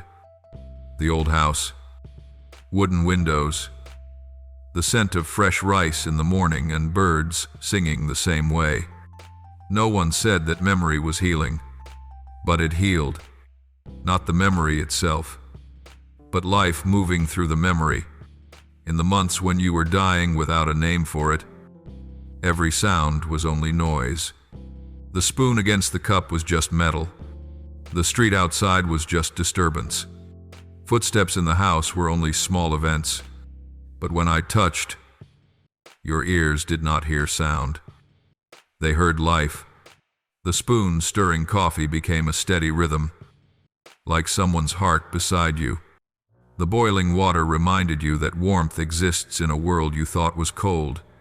The window opening in the morning was a sign of a new day.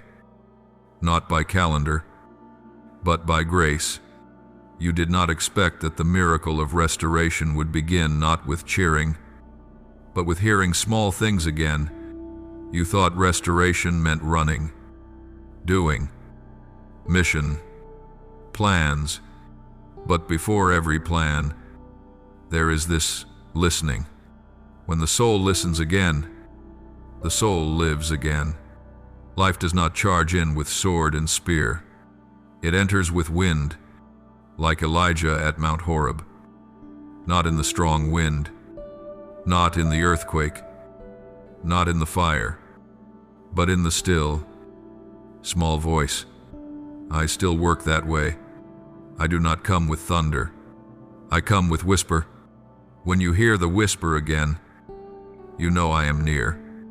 There are days when you sit and eat alone, and the sound of the spoon touching the plate rings very clearly, not because the plate is new, or because the house is silent, but because your heart is no longer blocking the way.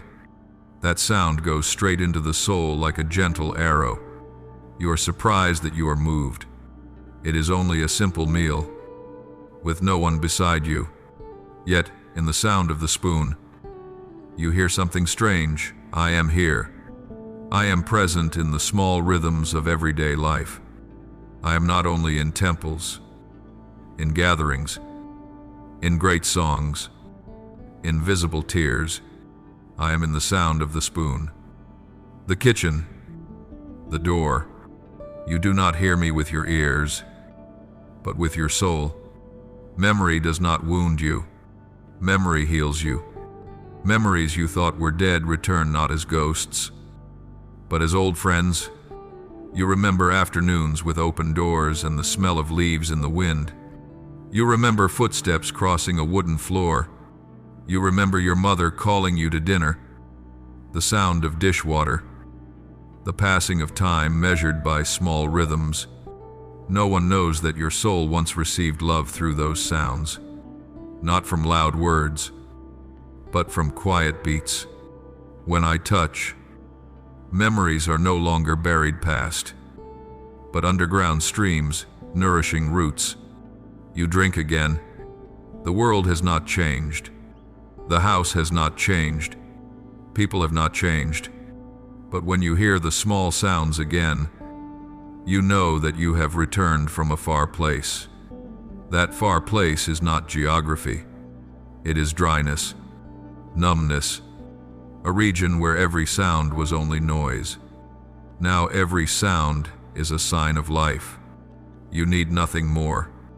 A spoon stirring, a bird calling, water beginning to boil. Enough for the soul to know that today is worth living. Enough for the heart to know that it is not alone. Enough for you to know that I am still touching you. Not with storms, but with rhythm. One afternoon you open the window and hear distant traffic. Not long ago you hated that sound because it meant tension, hurry, pushing, crowding. But that day, the sound of cars did not tire you. It was evidence that you are in a living world. People are going, coming, existing. You are among them. You are not cut off from life. For a long time you thought you were standing outside. Now, simply by listening, you know you are inside. I bring you home not by theory, but by sound, not by sermons, but by the ordinary noise of life. You sit down, set a cup on the table, and hear the soft touch of wood. Inside that sound is a heartbeat of presence. You do not have to seek me by effort. You only have to listen. When you listen, you hear. When you hear, you know, not knowing with the mind, but with the heart. And when the heart knows, the soul stops gasping. You no longer wait for the sky to tear open to see.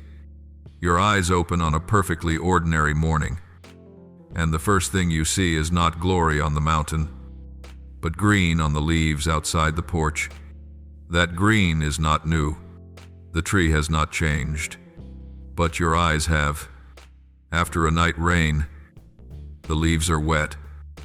The light touches the drops. And suddenly the whole canopy shines like a quiet revelation. No thunder, no trumpet, only color. But that color goes straight into the soul like a gentle sentence. Beauty still lives. You stand there, not performing anything, only opening your eyes. And in opening your eyes, you see the sacred in the ordinary. A new vision arrives like that, not booming, not shaking, not demanding you kneel in terror. It comes like light upon leaves, holy in its simplicity. You step onto the porch, expecting nothing, only because the air is cool, and the colors greet you like a friend who has been waiting. The leaves are greener than green. The sky is a deep blue, not heavy, not harsh, just deep. On the neighbor's wall, a stripe of sunlight slides downward. That place is suddenly, strangely beautiful. And you realize I never stopped making the world beautiful. Your eyes simply stopped seeing. Beauty did not vanish. A veil grew thick. On certain mornings, light does not come from the sun, but from within. You look at something familiar, a water jug, a pair of slippers by the door, a half-finished cup of tea, and they carry a quiet dignity, not because they are holy, because your eyes are no longer numb. Vision is not seeing something new outside. Vision is seeing with new eyes. Scripture says, "You will behold the glory of the Lord in the land of the living." That glory is not only on fiery mountaintops or in storms. Glory is on leaves, on water drops, on breath, on the sky after rain. The holy in the ordinary. That is the secret. When the soul is dying, colors fade. Not because the eyes are sick, but because the heart is dry. Dry heart makes colors pale. But when warmth returns, colors awaken, not by a great miracle, but by a small shift. You begin to look with a face. Before, you only skimmed. You passed by without truly seeing. Now you stop, not from duty, but because beauty compels you. A leaf stuck to the glass, a bead of water on it. Light passes through the drop, casting a tiny bright dot on the table. You look, a dot of light, a small thing, but the soul trembles. Beauty is there, life is there. Peace enters your eyes, moves down into your chest, spreads into your hands. In this new vision, there are no speeches, no doctrines, No threats. There is silence with light. Light does not explain. Light shines. When light shines, you do not have to understand. You only see. And when you see, you know, not knowing with the mind, knowing with the inner being, knowing that this world is still held by an unseen hand, knowing that not everything has fallen into chaos, knowing that beauty has not died, even when you are tired, knowing that I am still here, in every color, the green of leaves, the gold of sunlight, the silver of water, the dark of shadows, all are letters I write upon the earth. There are evenings when gray clouds surround you and you think the day is over. But just as the sun drops, the edge of the clouds burns orange. A thin band of light, like a blade of fire, lies on the horizon.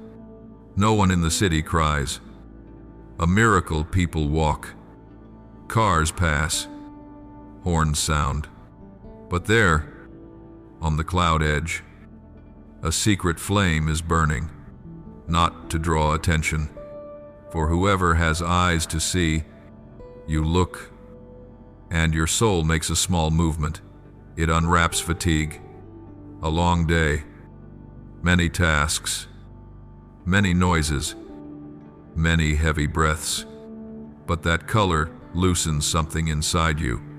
Color heals, not with science, not with words, only light. The holy is not far. The holy is on the leaves. The leaves did not change their nature. Your eyes changed their angle. The restoration of the soul is not only less pain, less weariness, less worry. Restoration is having eyes to see grace in daily life. When you see color on leaves like a whisper, you know I am leading you out of the recovery room. I do not push you outside. I open the door and let the light enter first. You follow the light, slowly, without hurry. Every color is a reminder life is still beautiful. The heavens still hold. Love is still flowing.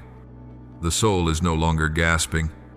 The soul sees and knows it still lives. You used to wait for blazing moments, for firestorms, for nights of prayer filled with tears, as if the soul only lived when there was a festival. But life is not sustained by rare climaxes. Life is sustained by daily bread. The Israelites were not given storehouses of manna to feed them for a month. They were given bread for each morning, not so that they would lack, but so they would learn that life comes from presence, not from stockpiles. You are the same. It is not the great ceremonies that keep you alive, but the small, steady, quiet pieces of grace. In the morning when you open your eyes, there is no blinding light, only a pale white through the curtains. You walk to the kitchen, boiling water, bread, eggs, a glass of water. Nothing spiritual in the way people usually speak. But on that small table, I have placed bread for your soul, not bread made of flour, but enough. You do not have to do anything to be worthy of receiving it. You only need to come to the table. The Israelites went out of their tents and gathered manna. You rise from your bed and sit in the chair. The warmth from the cup in your hands is manna. Each day, a little, enough for today, not lacking, not excessive. You once longed for big things. You once wanted transformation overnight. Instant miracles, the sky opening.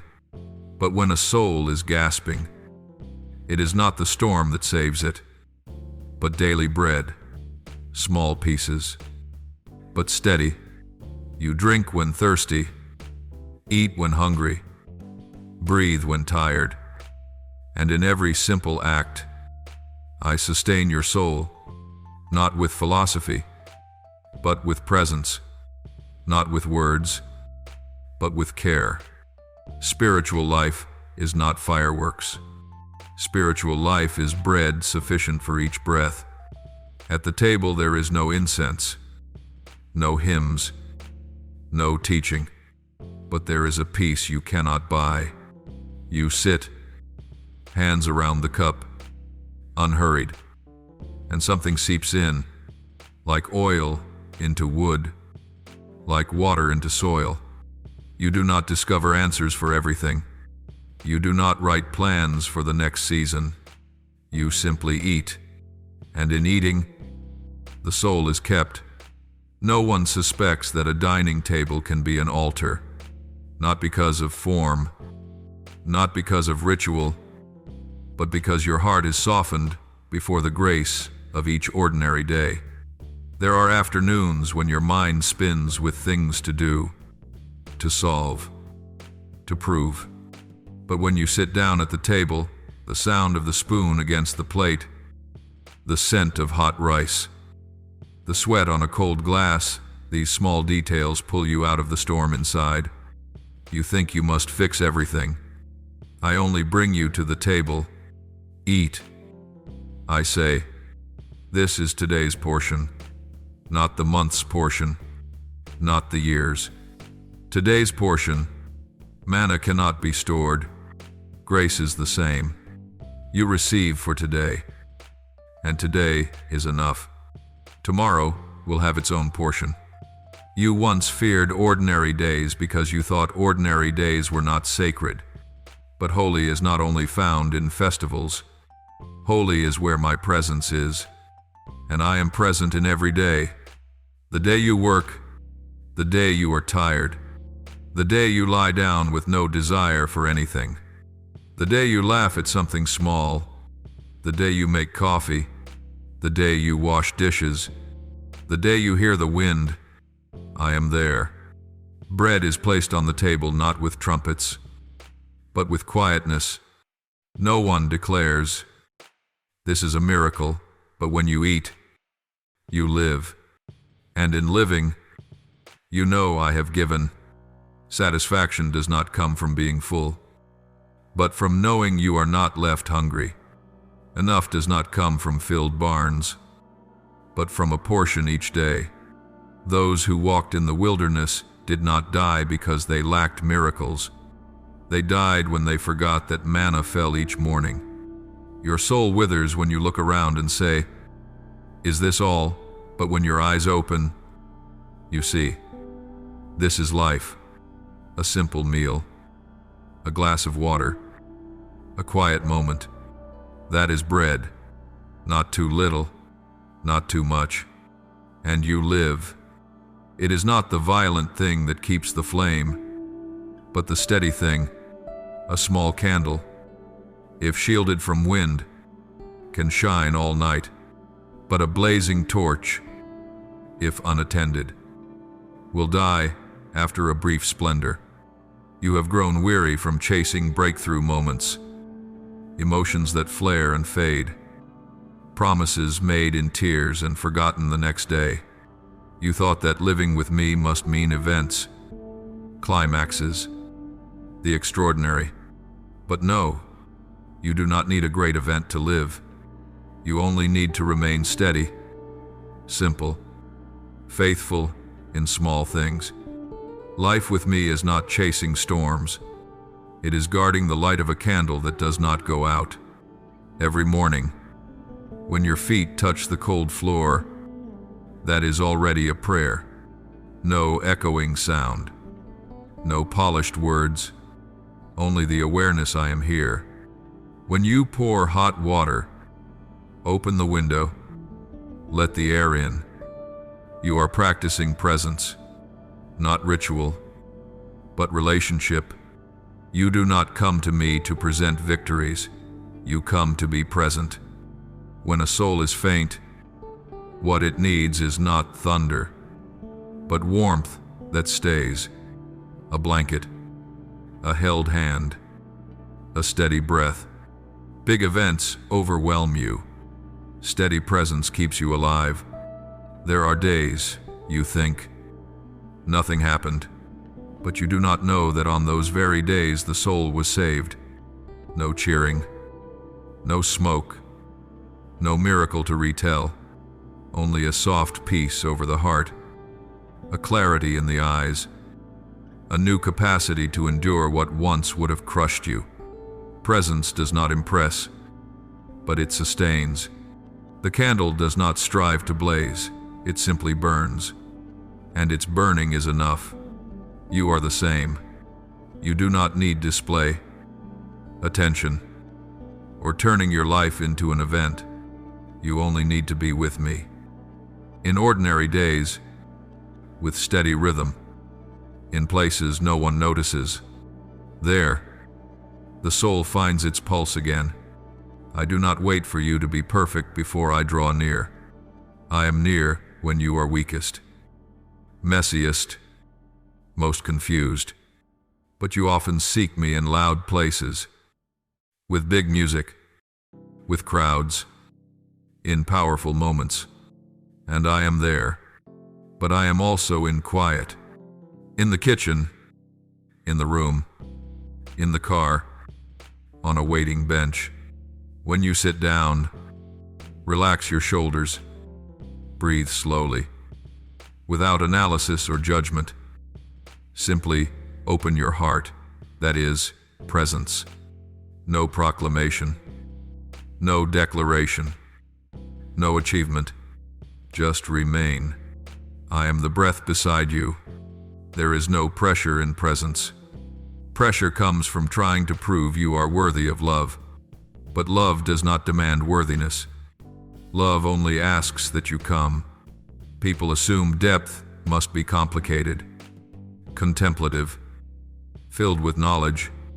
But the deepest thing is the simplest, knowing I am here. A child holding a father's hand does not explain security. It simply walks. Its peace is not from understanding, but from holding. You are the same. You do not need to understand everything. You only need to hold the truth, I am here. When you remain present, fear loses authority. Fear survives on predictions of the future.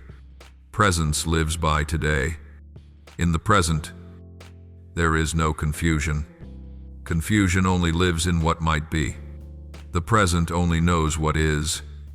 You fear because you think of tomorrow. But breath is here. I am here. Peace does not come from solutions, but from the one beside you. When you pause, when you do not project yourself into tomorrow or yesterday, when you return to the body, to each breath, you feel me, and that is enough to live. I once chased after intense feelings to prove that I was spiritual, but holiness does not need to blaze. Holiness is like salt, quiet, yet preserving. No one looks at salt and praises it. But without it, everything becomes bland. Presence is the salt of the soul. It does not create spectacle, yet it keeps life. A spiritual person is not the one who creates great events, but the one who keeps a small candle steady, shielding it from wind so it does not go out. Day after day, without drama, without glitter, but trustworthy. When that candle burns steadily, the house becomes bright even though no one noticed when it began. You do not need to announce. A miracle has happened. You only need to live. Your life will speak. Those around you will see something difficult to name: peace. Not passive, but centered. Not slow because of fear, but slow because of strength. You are not in a hurry to prove anything. You are not in a hurry to conquer. You walk steady, sure, light, and with every step, I walk beside you, not because you behave well, but because I love. Not because there is an event, but because there is presence. A small candle can keep the night from becoming entirely dark. The strange thing is, it does not need to burst into flame. It only needs not to go out. So it is with you. Do not fear small days. Do not despise quiet hours. They are where the soul returns to life. You do not need to find the big in order to live. You only need to remain in the small with me, and the small will become strong. Because I am there. A steady candle is stronger than fireworks. Grace is steadier than emotion. Presence is steadier than events. This is the secret of spiritual life: consistency with me.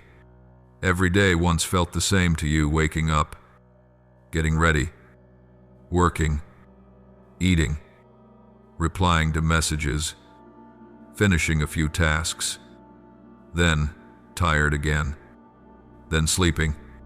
You called it repetition, dullness, nothing significant. But when you begin to be with me in those things, the ordinary becomes holy.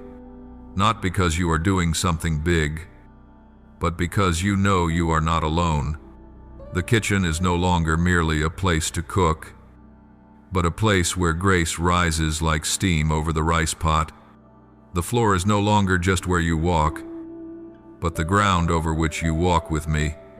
The clothing you wear is not just to cover your body, but a light cloak of companionship. What changes is not the objects. What changes is the presence. No one photographs those moments. No one posts them online. No one praises you for washing dishes, folding laundry, taking out the trash. But heaven looks and smiles. Because holiness is not measured by drama. Holiness is measured by love. Every small gesture, when done in peace and gratitude, is an act of worship. When you lift a bowl of hot rice and breathe in, you are receiving grace.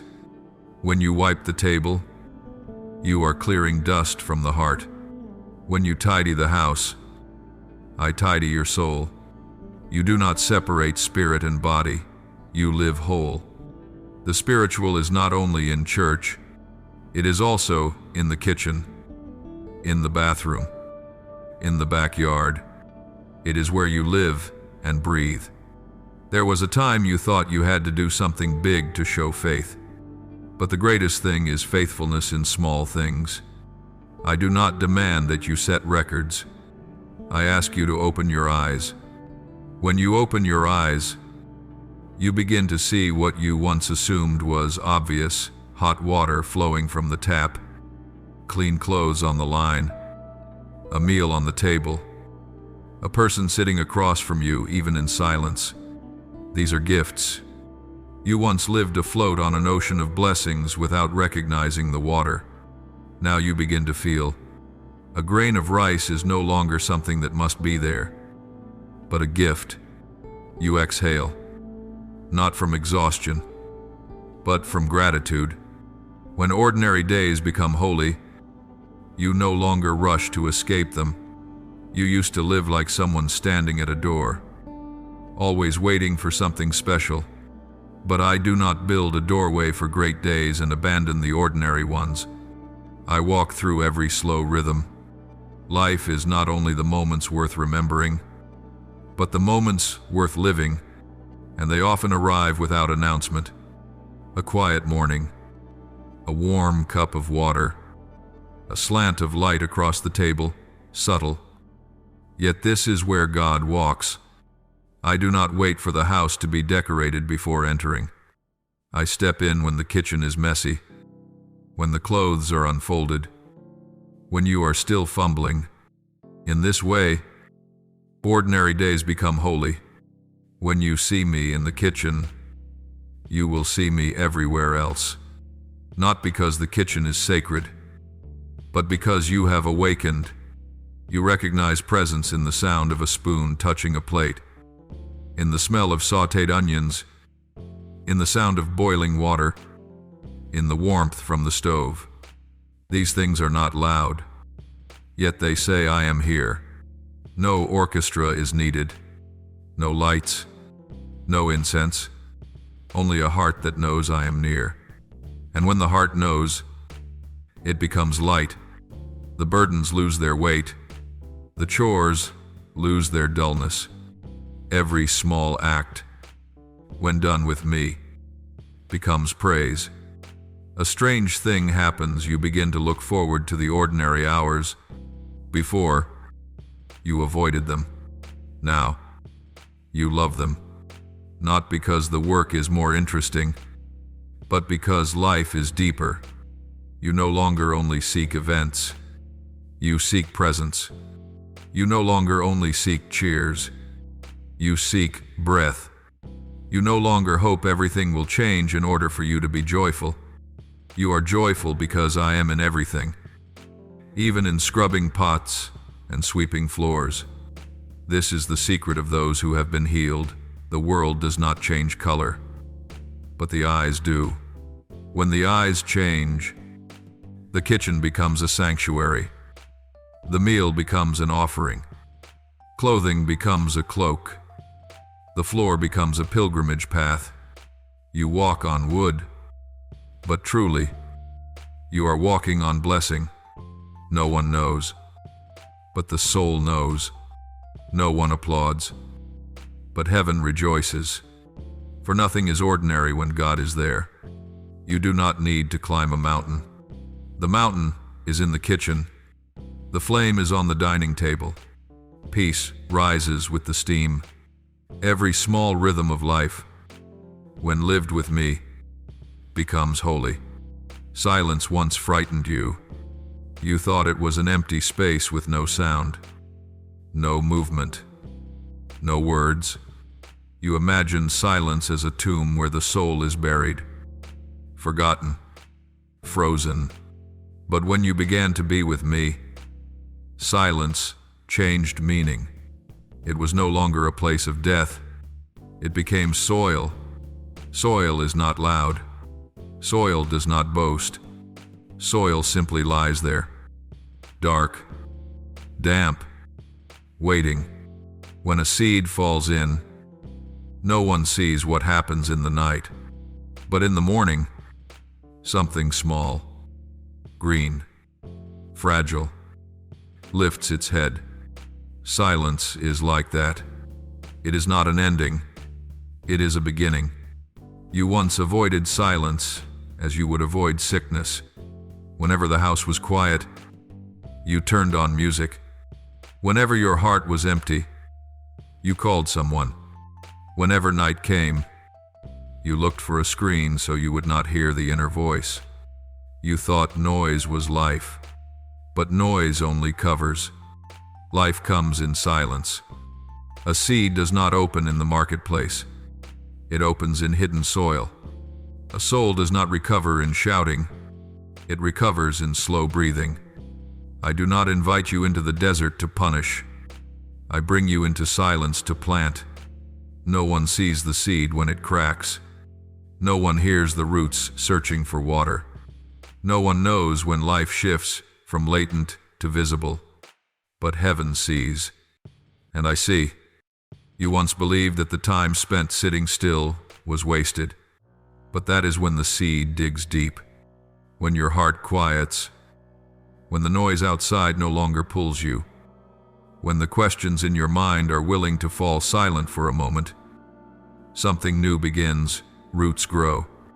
No one applauds roots. Roots are not beautiful for photographs. Roots are not praised. But roots hold the tree. And I am giving you roots. For a long time, you have only planted branches. You wanted leaves, flowers, results, something for others to see. You wanted eyes to admire, mouths to say, good, impressive, beautiful. You were exhausted from keeping the outside green while beneath it was dry. You tried to hold yourself up with willpower, tried to stand by sheer tension, tried to live on applause. But branches cannot withstand storms. Only roots can. And roots grow in silence. You lose nothing in silence. You gain.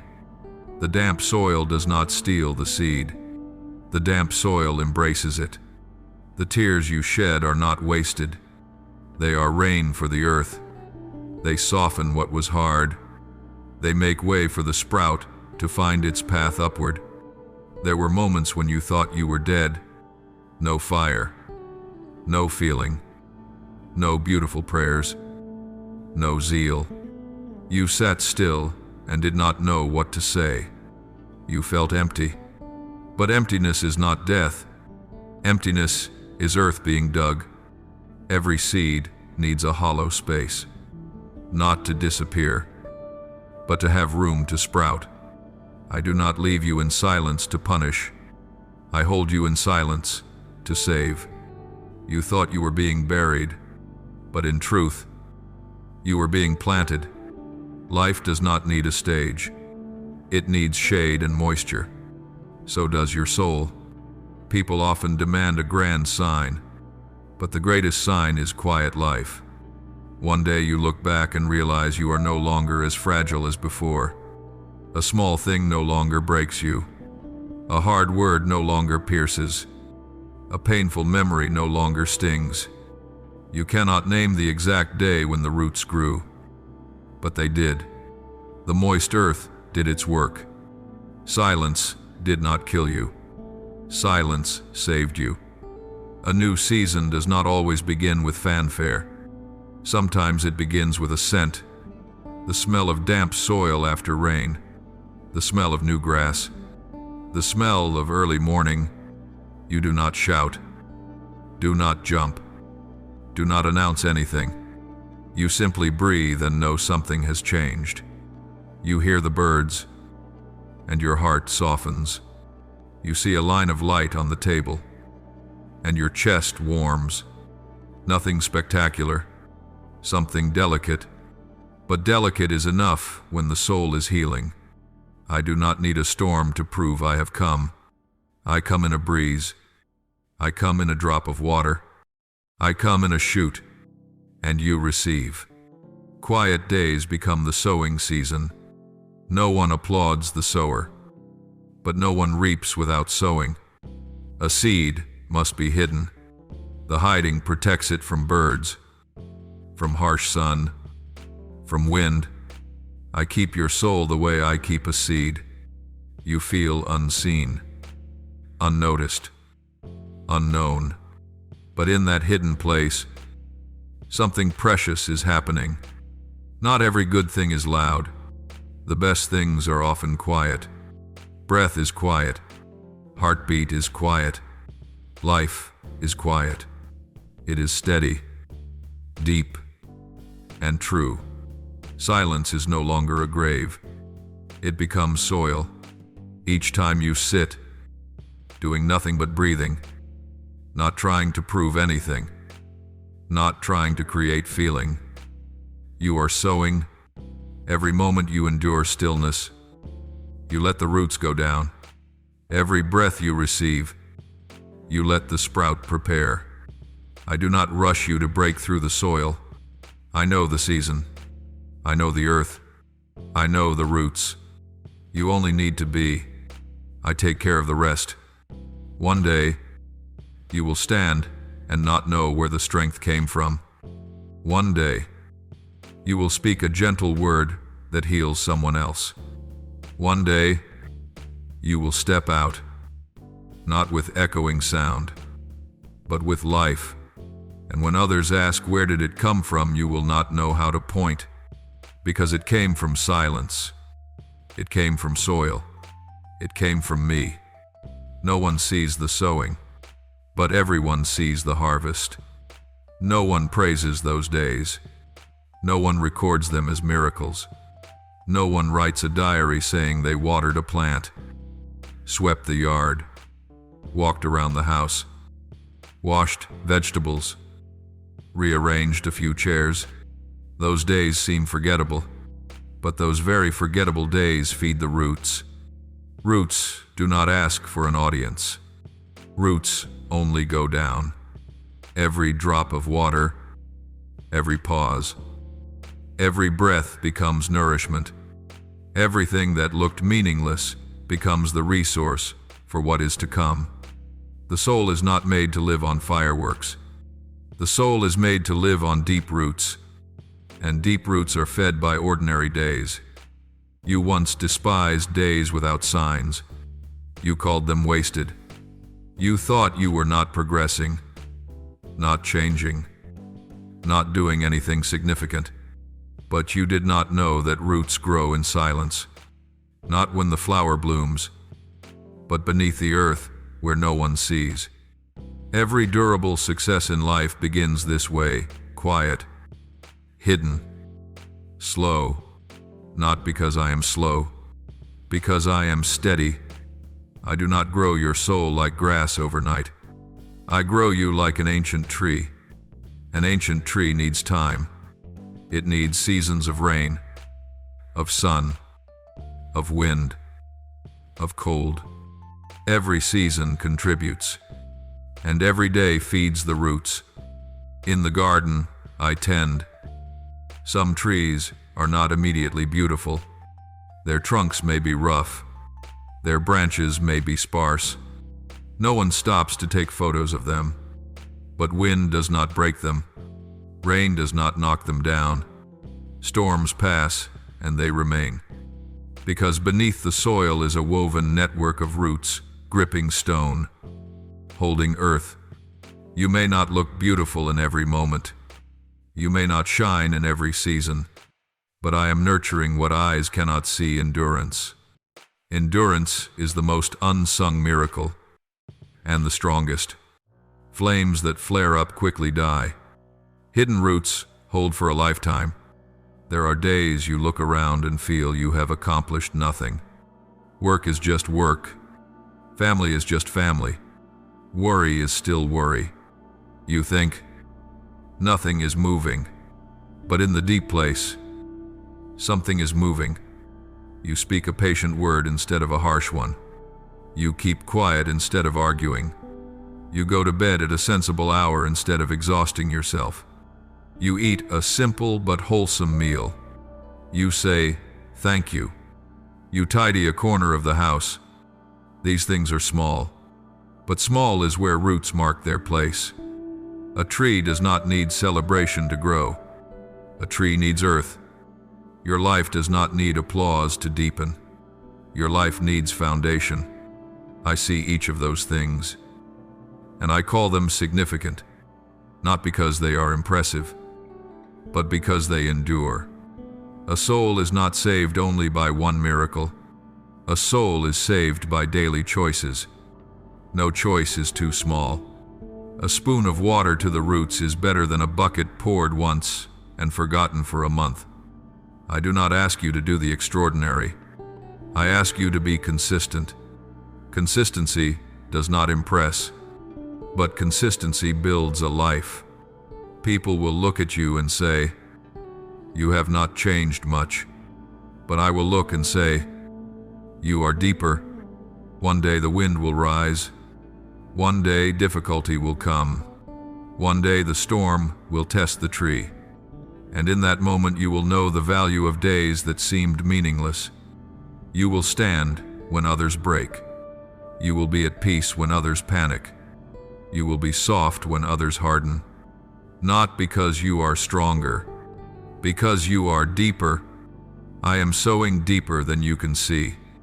Every morning you rise and do the simple thing with gratitude is a root. Every kind word, every right choice when no one sees.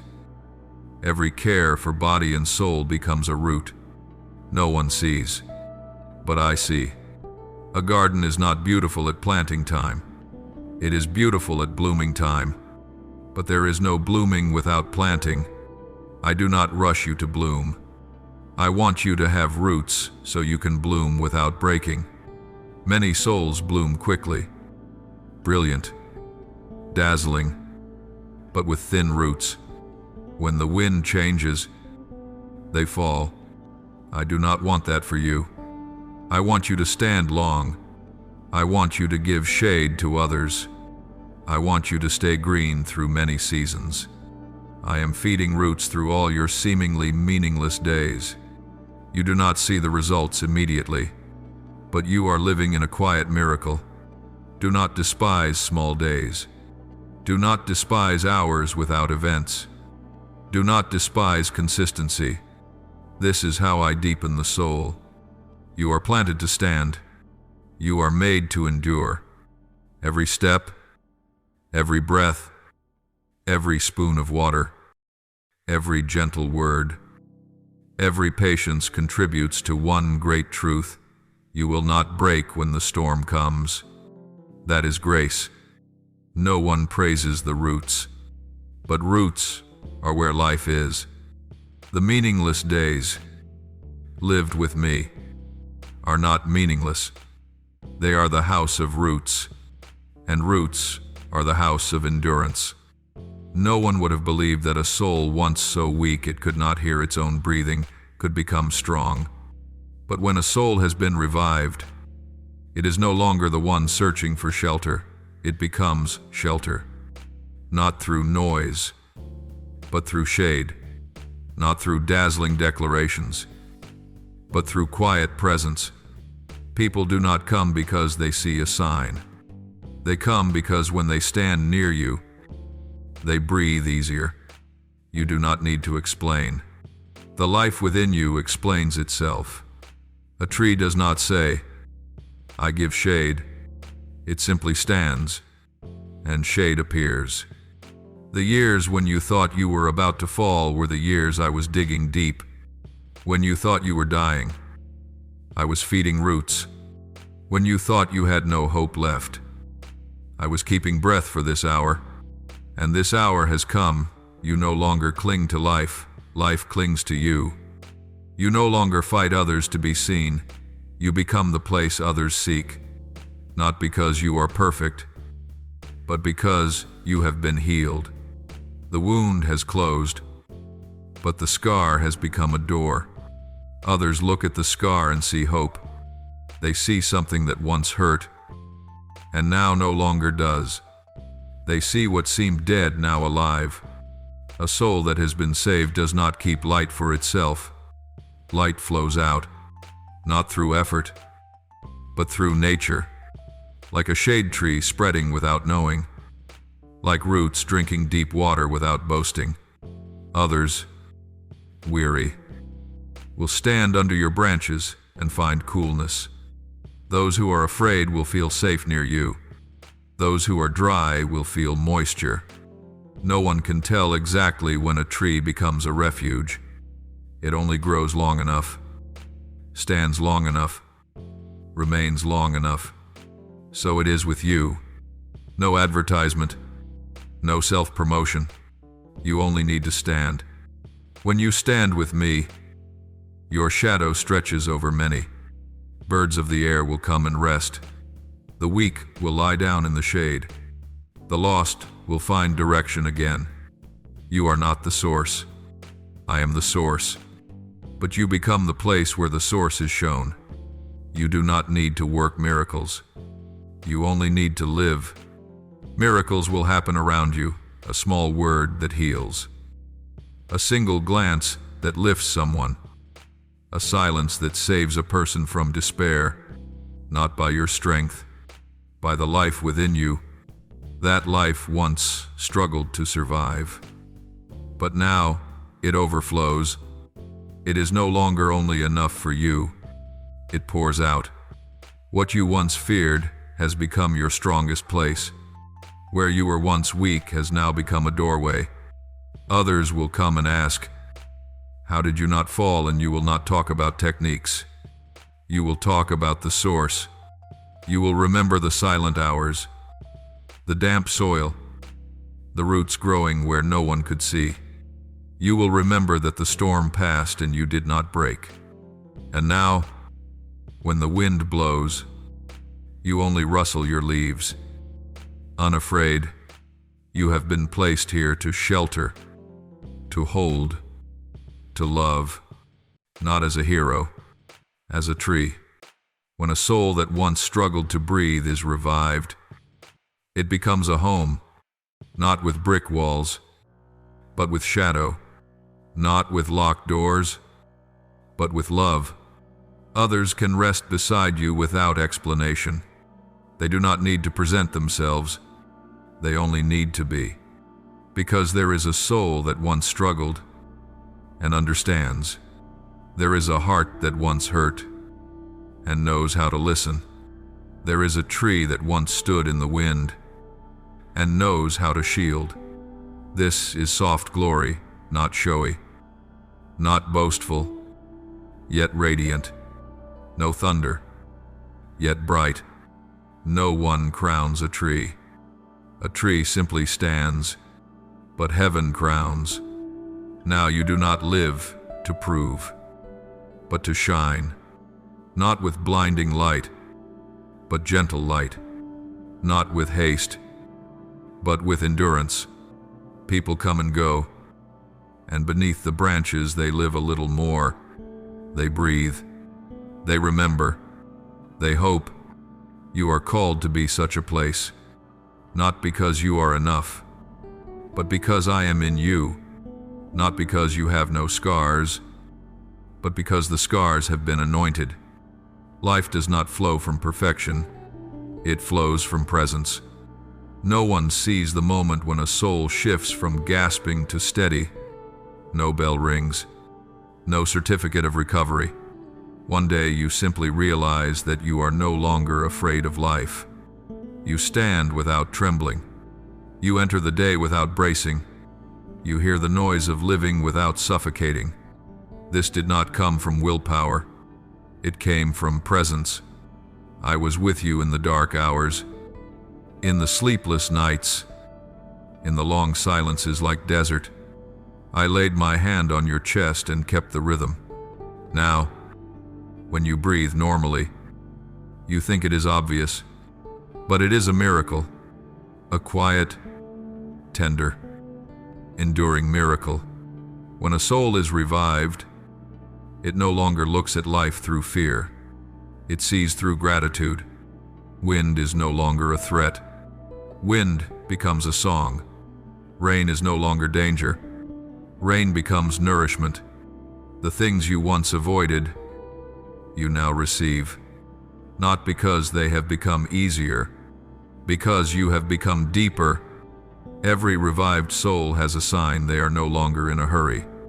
They do not run to prove, or rush not to lose, or shout to be heard. They move slowly, without fear of moving slowly. They breathe without fear of running out. They stand, and others rest. It is not you who makes them rest. The life within you does. Like water in a well needs no advertisement. It is clear, and the thirsty find it. A soul that once lived among ashes knows how to lift others from dust, not with sermons, but with a look, not with reasoning, but with empathy. You do not need to answer every question of the hurting. You only need to be present. As I was present with you. Sometimes a hand on the back saves more than 1,000 words. Sometimes sitting in silence heals more than arguments. A revived soul understands this. The years of struggling were not wasted. Every pain softened the soil. Every tear watered the roots. Every moment you thought you were breaking created a path for new strength. Now, when you shelter others, you do not do it by effort. You do it by nature. Birds do not train to fly. They simply open their wings. Trees do not train to give shade. They simply grow. You do not need to play strong. You only need to be honest with the life within you. That life is enough for you, and enough for those who need refuge. This is what delights me. You no longer live to keep yourself, but to give, not giving to impress, but like a stream flowing from its source. Others will sense it when they are near you. They will feel less heavy, less afraid, less alone. They will say, "You do not say much, but when I am with you, my heart is calm." That is the sign of a soul that has been healed. Not loud promise, but quiet energy. Not philosophy, but warmth. Not dramatic pledges, but steady presence. I brought you back from the edge of despair, not so you could build a throne. I brought you back so you could become a valley.